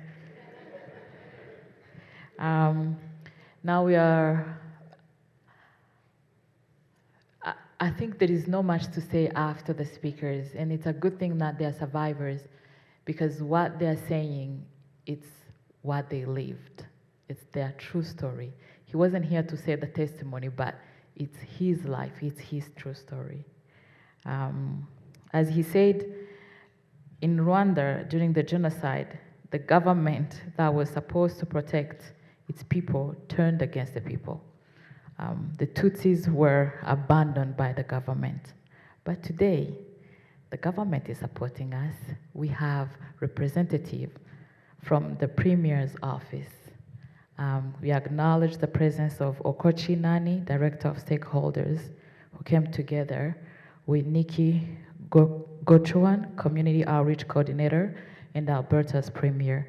Now I'm going to welcome Honorable Okuchi to come and give his remarks. Muraho Neza, I hope I got it right. Good afternoon. Dear distinguished guests, survivors, families, friends, and members of Edmonton, Rwandan Canadian community. My name is Okuchi Nani. I'm Director of Stakeholder Relations in the Office of the Premier. I'm here with my colleague, Nikki, and we thank you for sending an invitation to the Premier of Alberta, Honorable Daniel Smith, who unfortunately is not able to be here. Before I give my remarks, I just want to recognize the High Commissioner of the Republic of Rwanda to Canada, Mr. Prosper Higiro. Thank you for being here. And I know that we had some elected officials, they were here. I don't know if they're still around, but I know we have, I don't know, Kalaho, is she still around? Maybe none of them. Okay. Thank you for welcoming me here today, and I'm honored to join you and to bring greetings and solidarity on behalf of the Premier of Alberta, Honorable Daniel Smith, and the government of Alberta, as we mark the 32nd commemoration of the 1994 genocide against the Tutsi in Rwanda. Today is a moment of profound remembrance. We pause to honor the more than 1 million lives that were lost. More than 1 million. Let that sink in. More than 1, oh God. Each one, a person with a name, a family, and a future taken far too soon. We stand together with survivors and their loved ones, and many of whom are part of Edmonton communities, carrying grief, memory, and remarkable strength. For those who lived through the genocide and those who carry its legacy, remembrance is not confined to a single day. It lives every day, in hearts, in families, and in the quiet resilience required to move forward after unimaginable loss. Being here today is an act of solidarity. Yes, and a reminder that you are seen, you are heard, and you are not alone. Edmonton is a city built by people who have come from many places, often carrying painful histories, yet choosing to be their lives rooted in hope. Our diversity is one of our greatest strengths. Remembering the genocide against the Tutsis reminds us of the devastating cost of hatred, division, and silence when difference is weaponized and humanity is denied. This history calls on all of us to do better. It asks us to speak out against racism, against intolerance, and against dehumanization in all forms. It asks us to listen deeply to survivors, to honor their truth, and to ensure that the future generation understands both the cost of hatred and the responsibility we share. I want to recognize the memory keepers here, the survivors, the educators, youth, and community leaders, whose dedication ensures that remembrance is not only about the past, but about shaping more just and a compassionate future. Your strength and lived experience enrich our province and strengthen our shared humanity.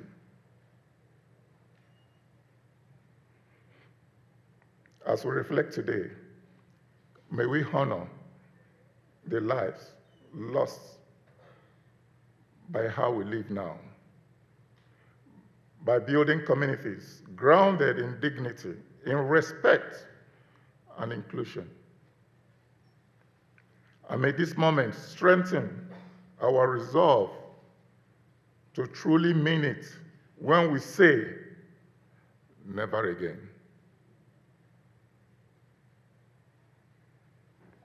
Not only as words of remembrance, but as a commitment to action, compassion, and solidarity. I want to thank you all for the courage to remember. And I want to thank you for standing together in hope. Komera, thank you.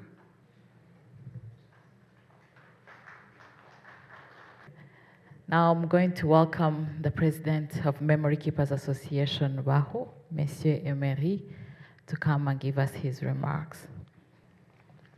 Excellence Member of the Legislative Assembly of Barbados, Honorable Jody Galeho Stonehouse, Excellence Member of Parliament of Canada, Honorable Garnett, who was with us, Excellence Member of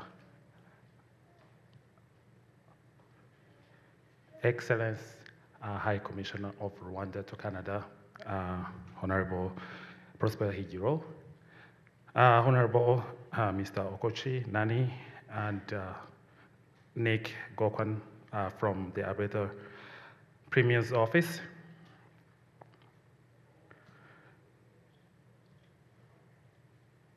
Madame Stacy Levitt, CEO of the Jewish Community of Edmonton, Mr. Evan Kay from Oak Hill Ranch Organization, distinguished guests, survivors, Rwandans, and friends of Rwanda, Muraho. Thank you for joining us today for this year's grand ceremony of the 32nd commemoration of the 1994 genocide against the Tutsi in Rwanda. Today, we come together united in remembrance of the more than 1 million lives lost during the 1994 genocide against the Tutsi. We honor them not as distant figures of the past, but as human beings.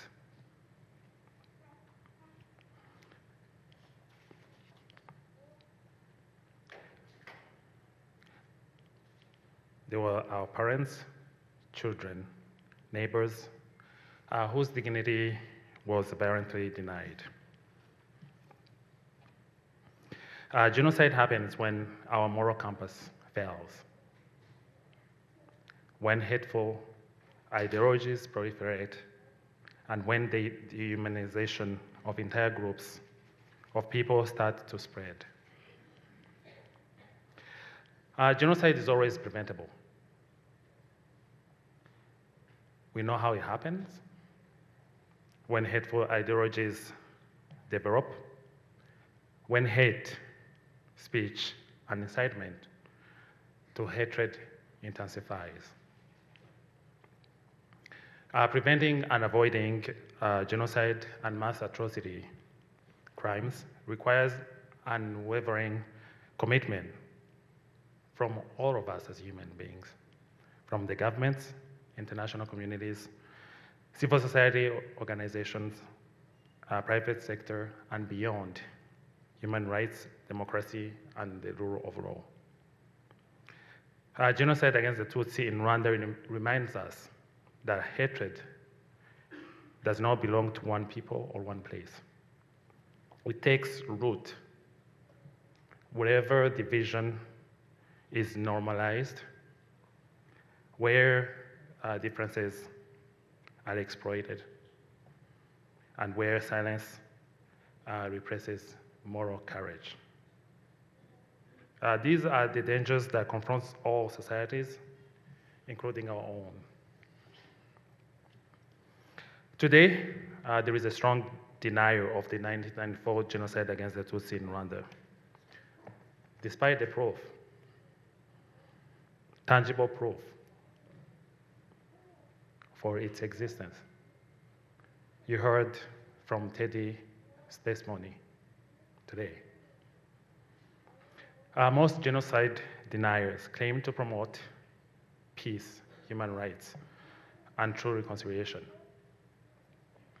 It is being denied in the speeches of conferences, in the media and academic debates, and writings in the name of democracy, freedom of speech, and reconciliation, which cruelly cut through the hearts of the survivors and our nation as a whole.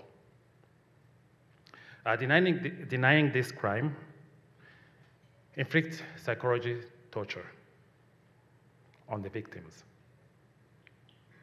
thereby delaying their healing or permanently impairing the process. In a world increasingly shaped by rapid change and uncertainty, the darkest impulses of humanity are being awakened once more by the voices of deniers, extremism, division, and hate. We must not look away, but instead learn from the past in order to act to ensure a better future. The path forward is not predetermined. It will be shaped by the choices we make individually and collectively to defend our common humanity when it is most under threat. Nshuti bavandimwe, nk'uko mubivuga kenshi, dufite inshingano zo kwibuka. Dufite inshingano zo kwibuka abacu. Ntitugomba kwemera ko hagira ugoreka ibyatubayeho. Dufite inshingano zo kuvuga no kwibuka abacu, tukanyomoza abashaka kugoreka amateka y'ibyatubayeho. Abitabiriye vigile ibyumweru bibiri bishize, Memory Keepers Association baho yateguye uyu mwaka, twatangije ibiganiro hagati ya generations z'abavutse nyuma ya jenoside, abari abana n'abari bakuru mu gihe cya jenoside. Twizera ko ibi biganiro bizakomeza kandi bizafasha urubyiruko gukomeza kumenya no gusigasira amateka y'abacu ku buryo atazibagiranwa.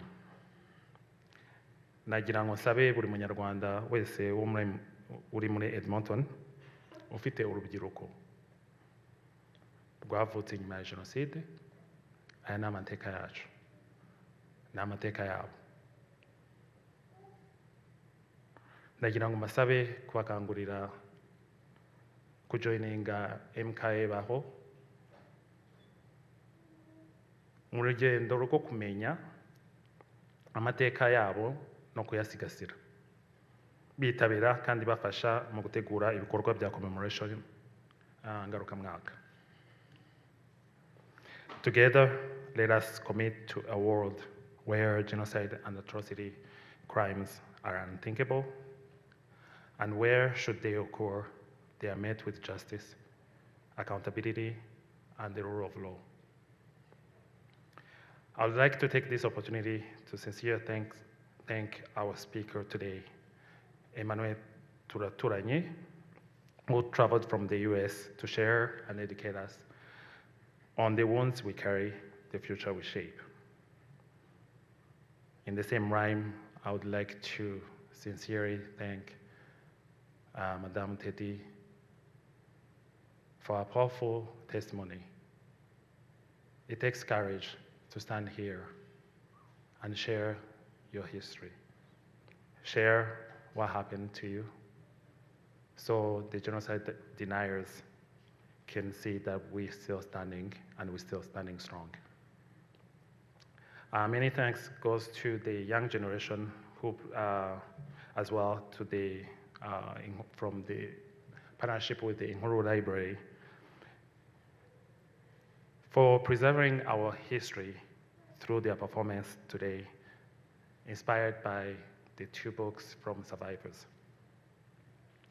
Your commitment and contribution strengthen our resilience in the face of life challenges. They remind us that we are not alone, that we stand strong together with hope and with the enduring belief that the lives lost will continue to live on through us. A special thank you to OK Ranch organization for your support, to the survivors within your organization during the commemoration period. Your dedication and compassion made a meaningful impact, and your support in various capacities contributed significantly to the success of the commemoration events, especially today's event. What can I say? There is a team behind these events through the commemoration. A big thank you to the MKA Special Task Team for today's event, as well as for all the events planned and successfully executed through this year's commemoration.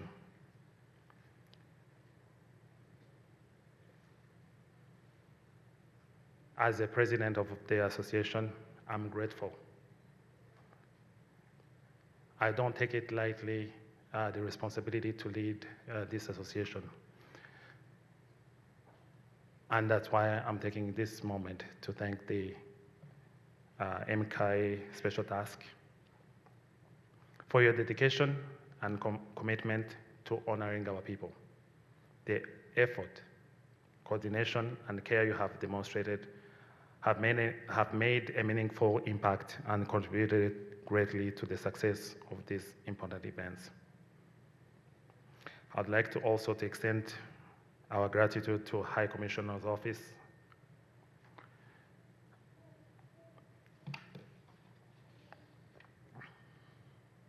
and the delegation with him.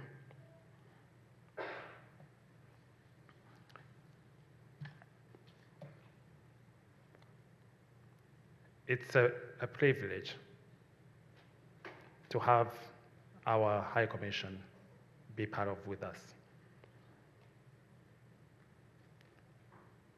Joining us today for our 32nd commemoration event, survivors and the wider Rwandan community in Edmonton truly appreciate your presence and solidarity with us today.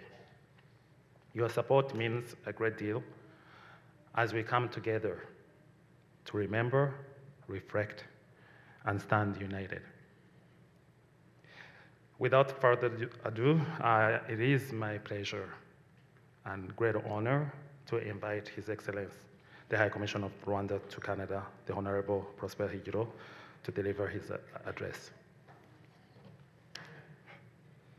Good afternoon. Muraho neza. Excellencies, honorable members of the Parliament, members of the Legislative Assembly of Alberta, the chairman of Memory Keepers Association, BAHO, and dear survivors of the genocide against the Tutsi, Rwandan community leaders here present, friends of Rwanda, Banyarwanda bavandimwe. Thank you for being here this afternoon. And I wanted to start by thanking the organizers of this commemoration, I mean Memory Keepers Association and its leadership, for having put together a strong commemoration event, and thank every partner and friend whose presence gives this gathering its full meaning.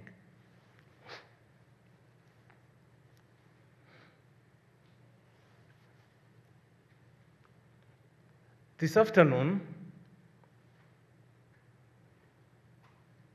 I think we heard a lot. It's not easy being the last speaker.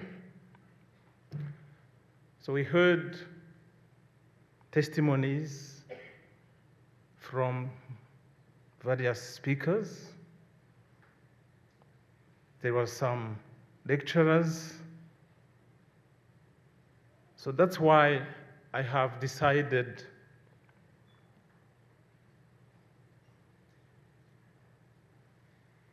to talk about a choice that Rwanda has taken.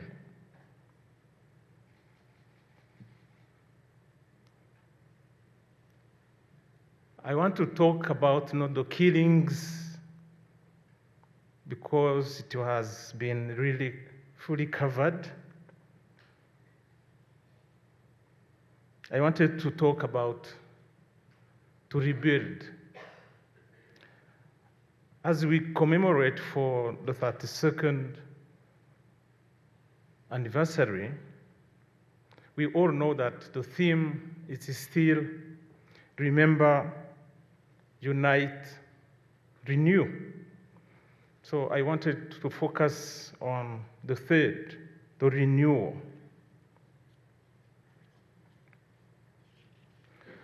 But before I reach there, I wanted to make some precisions. We remember we normally say over 1 million. But to be precise, the government of Rwanda has counted 1,076,000 innocent lives lost. And while we remember, we need to keep in our mind that this is not just numbers. It's not mere statistics. It represents dreams, lives, loved ones. That's why when we are talking of numbers, we need to be as accurate as possible. And indeed, it's not Rwandan genocide, because those promoting ideas such as double genocide use that term. And it was decided by the United Nations that it should be called the 1994 genocide against the Tutsi in Rwanda. So I think it's very important to keep that in mind because language matters. So again, the genocide was preventable. Rwandans, during the 100 days, experienced a well-planned genocide that was systematic and it was executed in full view of the entire world. It was only stopped by Rwandans. Let's keep that in mind. The Rwandan Patriotic Front, and in particular, its armed wing. And when it was over, Rwanda was a graveyard. Its institutions were destroyed, its people were shattered, trust between neighbors, between families actually, had been annihilated. At that moment, Rwanda faced the most consequential decision any nation has ever faced. What do you do the morning after the worst thing that can happen to a country? But before I answer that question, I wanted to speak to survivors directly. And I want to speak in Kinyarwanda. Ku barokotse Jenoside yakorewe Abatutsi, ndabizi ko hano kuri uyu mugoroba turi kumwe turi benshi, bamwe ndanabazi cyangwa nzi imiryango yabo, ndagira ngo mbihanganishe nubwo tumaze imyaka 32 nzi ko imubabaro intimba bagendana ari byinshi cyane. Kugira ngo twabyumvise mu buhamya bwa Teddy mu kanya, nyuma y'imyaka 32 birumvikana ko umubabaro uracyari mwinshi. Ariko mu izina rya Leta y'u Rwanda ndagira ngo nk'uko duhora tubivuga, turabashimira imbaraga n'ubutwari buri gihe mugaragaza. Birumvikana ko ibyo mwanyuzemo ntabwo ari iby'igihe gito, ntabwo ari ibibazo bishira, ni amateka mubana nayo umunsi ku munsi. Ariko ndagira ngo mbizeze ko mutari mwenyine. Nk'uko nari maze kubivuga, Leta y'u Rwanda mpagarariye hano kuri uyu mugoroba yiyemeje gukomeza kubaba hafi kandi ntizatezuka kuri iyi ntego. Ndagira ngo muri aka kanya nongere mbizeze ko Jenoside itazongera ukundi mu Rwanda. I can promise you that genocide will never happen again in Rwanda. Ndagira ngo nshimire abakomeje gutanga ubuhamya ku mateka ya Jenoside, kuko ubuhamya ni ukuri kudashobora guhindurwa. Nibwo kandi budufasha kurinda amateka yacu no kurwanya abashaka kuyagoreka cyangwa kuyahindura mu nyungu zabo bwite. Coming back to the question I raised, what I want to say to you this evening is this: Rwanda's rebuilding did happen with a great contribution of survivors. Every act of reconciliation that followed the genocide required something from survivors that no government could legislate or no policy could manufacture. It required survivors' willingness to share a country with people who had tried to destroy them.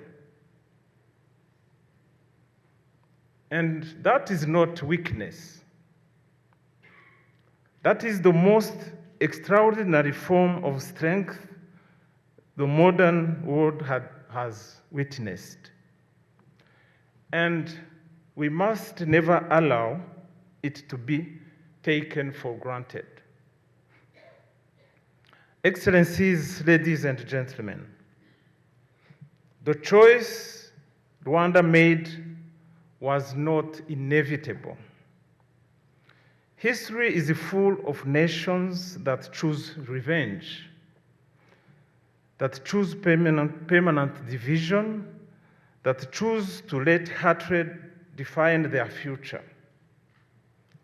And Rwanda chose differently. The Government of National Unity, established on July 19, 1994, had placed reconciliation at the center of everything, and not as an aspiration, but rather as a governing principle. Ethnic identity cards, the very instruments used at roadblocks to separate the living from the dead, were abolished. Former soldiers of the army that carried out the genocide were integrated into the new defense force alongside those who stopped it. That decision alone tells you everything about what Rwanda was attempting, something no textbook said was possible. Justice had to be reimagined entirely. The scale of the crime overwhelmed any conventional justice system. Just imagine to judge more than 2 million cases in the courts of Rome. It was just impossible. So Rwanda reached into its own culture and revived gacaca, that those are community courts where perpetrators confessed, survivors testified, and truth was spoken in the open air on the hills where the killing had taken place. And over a decade, more than 2 million cases were heard. Currently, over 50 million handwritten pages of testimony were produced. This was not justice imposed from above. It was justice built from below by the people who needed it the most. And actually, it worked. Not perfectly. Anyway, nothing born from genocide can be perfect. Rwanda's Unity and Reconciliation Index stands today at 95.3%. 97% of Rwandans say their national identity matters more than any other consideration. Close to 100%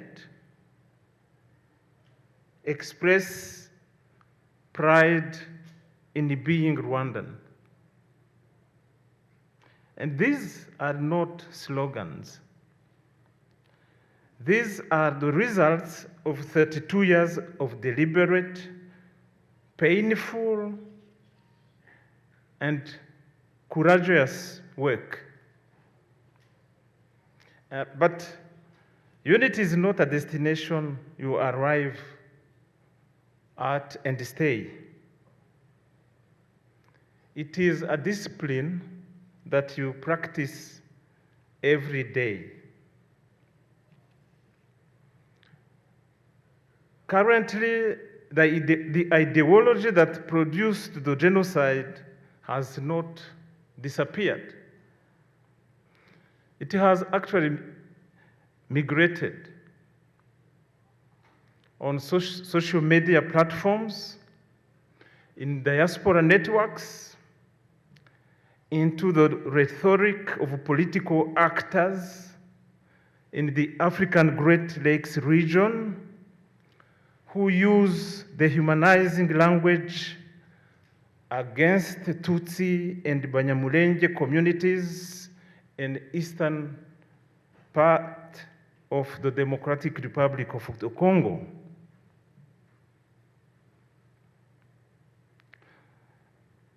The 2025 National Unity Barometer found that 40% of Rwandans, that's a big number, see foreign-based platforms as a threat to their hard-won unity. And 23% say genocide ideology is still present in their communities. Those are real challenges.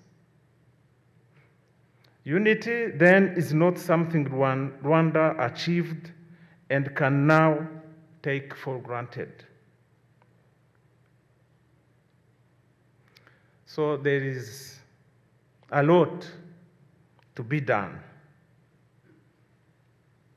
As we know, the Force Démocratique pour la Libération du Rwanda, the famous FDLR, built from the forces that executed the genocide, has operated from Eastern Congo for over 30 years.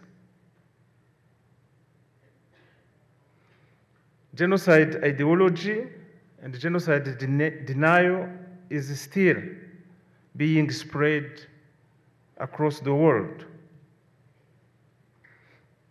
And this brings me in particular to the Rwandan community here in Edmonton and across Canada.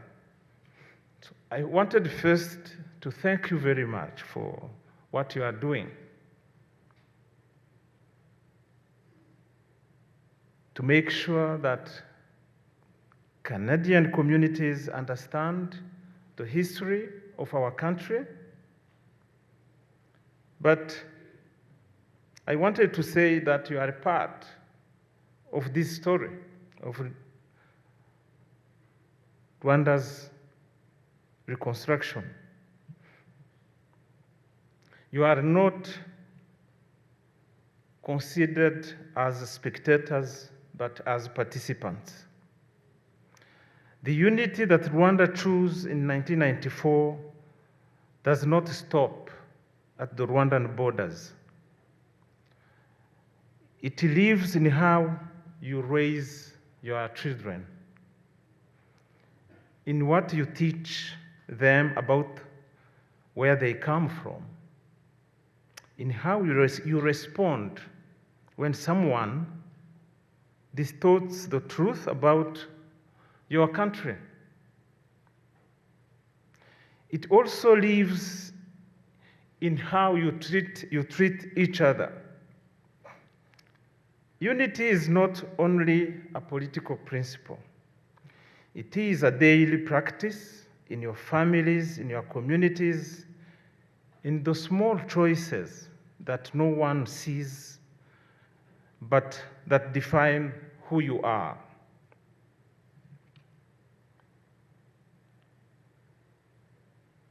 And to the young people who luckily are present here this evening,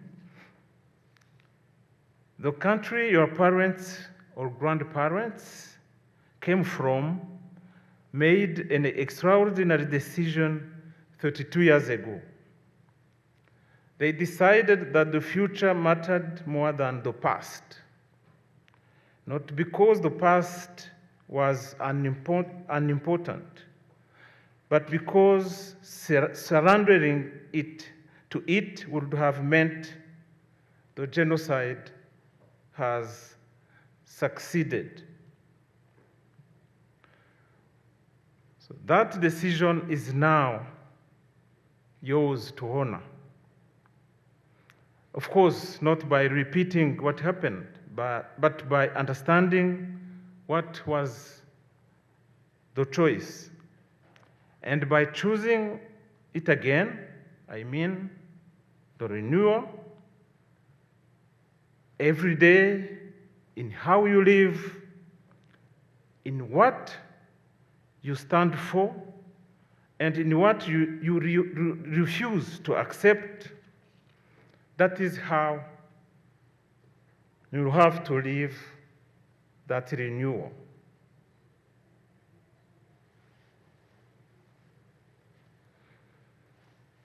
So that's why Kwibuka 32 is about remember, unite, renew.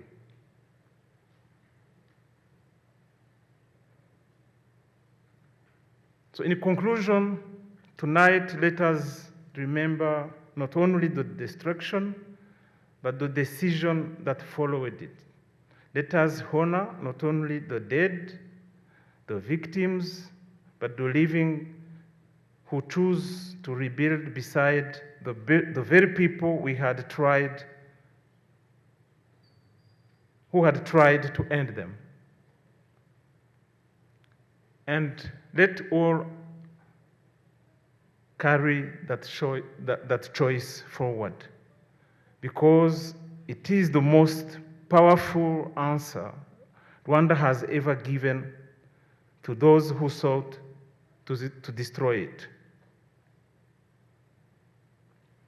I remember after the 1994 genocide, many partners used to ask how a nation could survive what Rwanda survived. And the answer has been always that it was not just luck. It was not time. It was a deliberate choice made by every day, by every Rwandan, under the leadership of President Paul Kagame, to build something stronger than what was broken. And that choice is our inheritance. And it is our shared responsibility and obligation. Nkaba nsoje nongeye gukomeza abarokotse Jenoside yakorewe Abatutsi, nshimira cyane abateguye iki gikorwa cyo kwibuka, kandi mbasaba ko tuzajya dukomeza kwibuka twiyubaka. Murakoze cyane. Thank you, Honorable High Commission. His remarks ends our event today. I want to recognize the members of Calgary, those who drove all the way from Calgary, the members of the not memory keepers, the survivors of the Genocide Association in Calgary who came to be with us. We wanted to recognize you. I wanted to remind you or to tell you that we have refreshments, so before you leave, please join us as we share something before we go. Recognize that we held you for a very long time in this hall. I wanted to thank you again on behalf of the Memory Keepers Association and on my behalf for coming to join us and to stand with us as we carry on the Never Again journey. Please be kind. Be kind to one another, really, truly. You don't know what the next person sitting next to you is going through or what they've gone through. Only kindness can heal the wounded heart. Thank you and have a good day.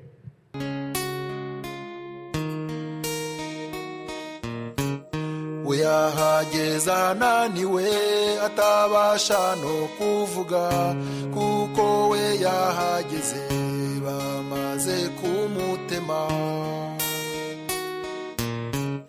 yahageza ari kumwe n'utwana twe tune iyo wababonaga bahari nkurikirane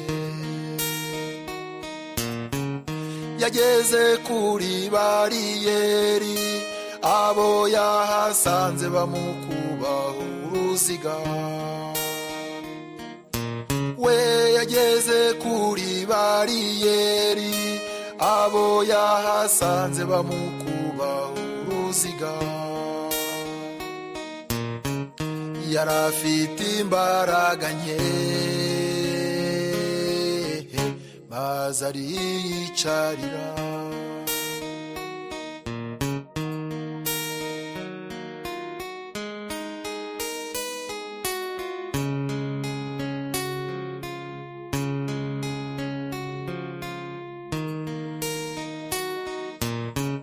akana ke ko mu mugongo kari kakomeje kurira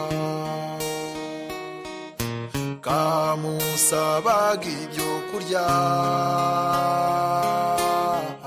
maze akabura icyamuha bamusabye k'uwo mwana yarahetse yamururutsa uwo mubyeyi abasaba imbabazi umwana wanjye ararwaye aratakamba basaba imbabazi ati umwana wanjye ararwaye bamujishuye uwahetse uwo mubyeyi amanika ukuboko ati mbere yuko munyica reka ngira icyo mbasaba ati ndabizi ko munyica ndabibona ko nta makiriro ati ndabizi ko munyica ndabibona ko nta makiriro kunyica ni munyice ariko mundekera abana niba namwe muri ababyeyi nimundekera abana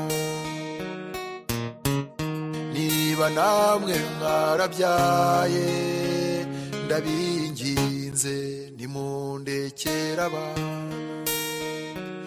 iryo jambo rya nyuma yavuze iteka rimpora ku mutima iryo jambo uwo mubyeyi yavuze ngurwo urukundo rw'ababyeyi ati kunyica ni munyice ariko mundekera abana ati kunyica ni munyice ariko mundekera abana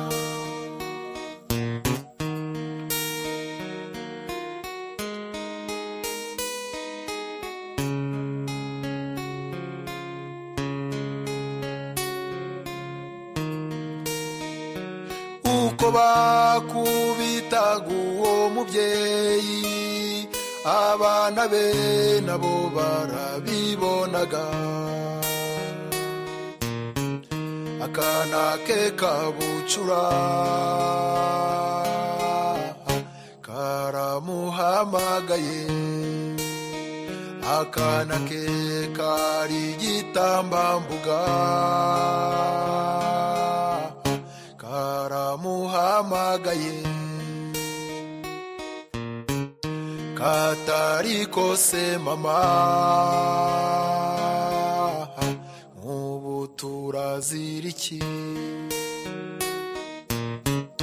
nibongera kugukubita ndabarega kuri papa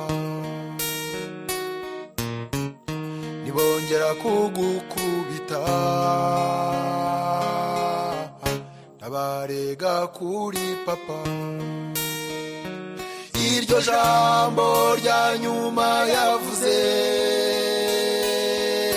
iteka rimora ku mutima iryo jambo uwo mubyeyi yavuze ngurwo urukundo rw'ababyeyi ati kunyica ni munyice ariko mundekera abana ati kunyica ni munyice ariko mundekera abana nawe se nkundira nkubaze wowe wacitse kw'icumu abawe mujya gutandukana mbese ubwo ujya wibuka irya nyuma mwavuganye cya gihe babirukankana musezeranaho mbese mwavuganye ngwiki umwana wawe mujya gutandukana cya gihe hajya kugenda mwavuganye ngwiki umufasha wawe mujya gutandukana agusezeraho we mwavuganye ngwiki ababyeyi bawe mujya gutandukana ababyeyi bawe mwavuganye ngwiki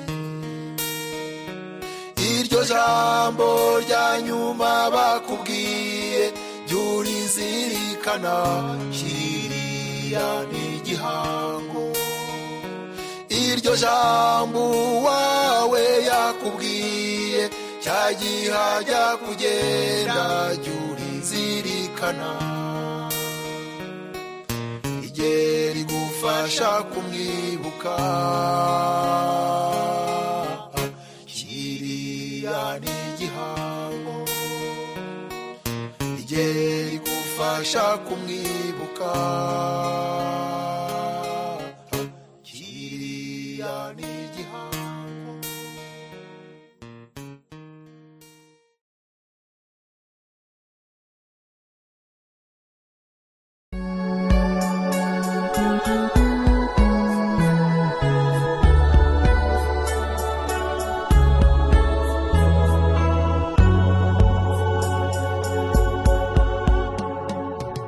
twibuka umunsi wanze kwira twibuka ijoro ryanze gutana ijosi ryibasiwe bitavugwa igihungu cyuzuye imiborogo ubwoko bwahindutse icyaha twibuke byabere bitavugika umuntu arengwa n'ibyo areba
cyangwa isura, hari n'abaziraga umutungo.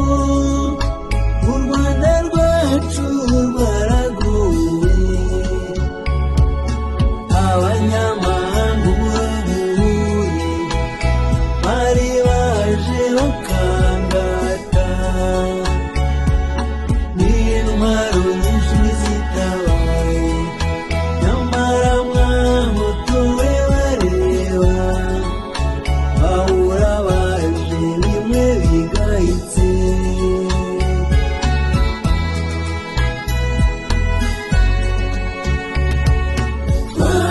Twarabakundaga turababura, ikibi cyanyu tuzacyusa, bana Rwanda tuzahora iteka turibuka.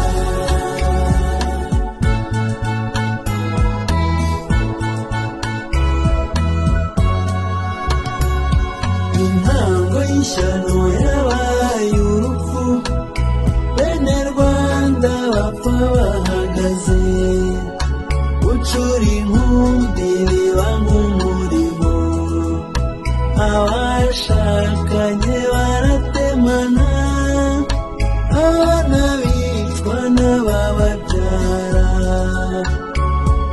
Twarapfushije abanyabwenge, imanzi zitangiraga abandi, abasaza buje inama, n'abakecuru b'impanuro, barapfuye n'abari mu nda.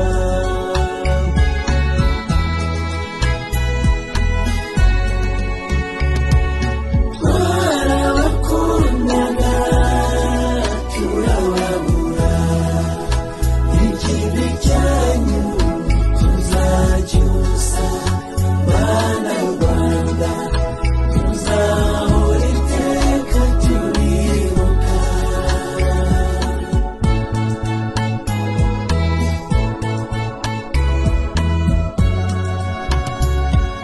Twabuze abantu tubura ibintu, u Rwanda rwacu rusubira inyuma, y'amajyambere yarasehewe, y'amashuri n'ay'amavuriro, nta n'uwabivuga ngo abiheze.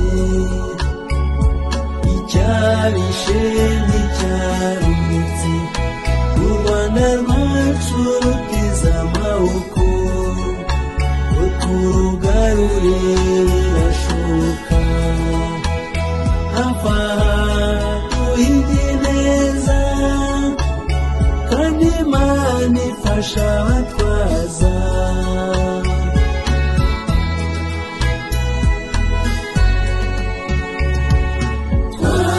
Twarabakundaga turababura, ikibi cyanyu tuzacyusa, bana Rwanda tuzahora iteka turibuka. I am who I am because I value my past. The memories of yesterday can never be changed, but they give me a reason to live again. There is a reason I am here today, but there is no reason you lost your lives. You were called abusive names, deprived of rights to be humans, slayed because of who you were born. I am lighting a candle as the sign of resilience. I'm paying a tribute You left a legacy, and I'm a fruit from the love you sowed. Let's say never again to genocide. There should be no war. There should be no genocide. Anyway, let's say never again to genocide. Let's say never again to genocide. I was young, I still needed you, but you were taken away from me too soon. If I had one wish, it would be seeing you again. Today we're strong men and women, even though you are not here to see. We're carrying on to make you feel proud out there, watching down on us. I am lighting a candle as the sign of resilience. I'm paying a tribute. You left a legacy, and I'm a fruit from the love you sowed. Let's say never again to genocide. There should be no war. There should be no genocide. Anyway, let's say never again to genocide. Let's say never again to genocide. I am a witness that if you and I come together as one, we can make sure genocide never happens again. History should be told and passed on to further generations. Let's all stand up and all sing out, never again to genocide. Let's say never again to genocide. There should be no war. There should be no genocide. Anyway, let's say never again to genocide. Let's say never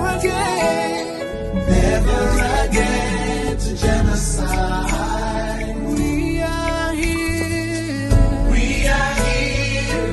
as one nation.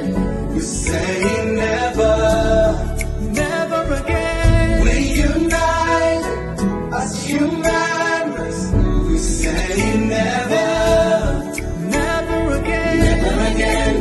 again to genocide. Never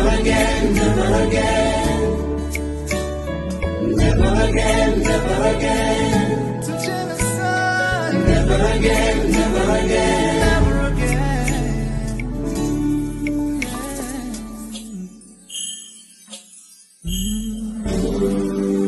We brought you flowers.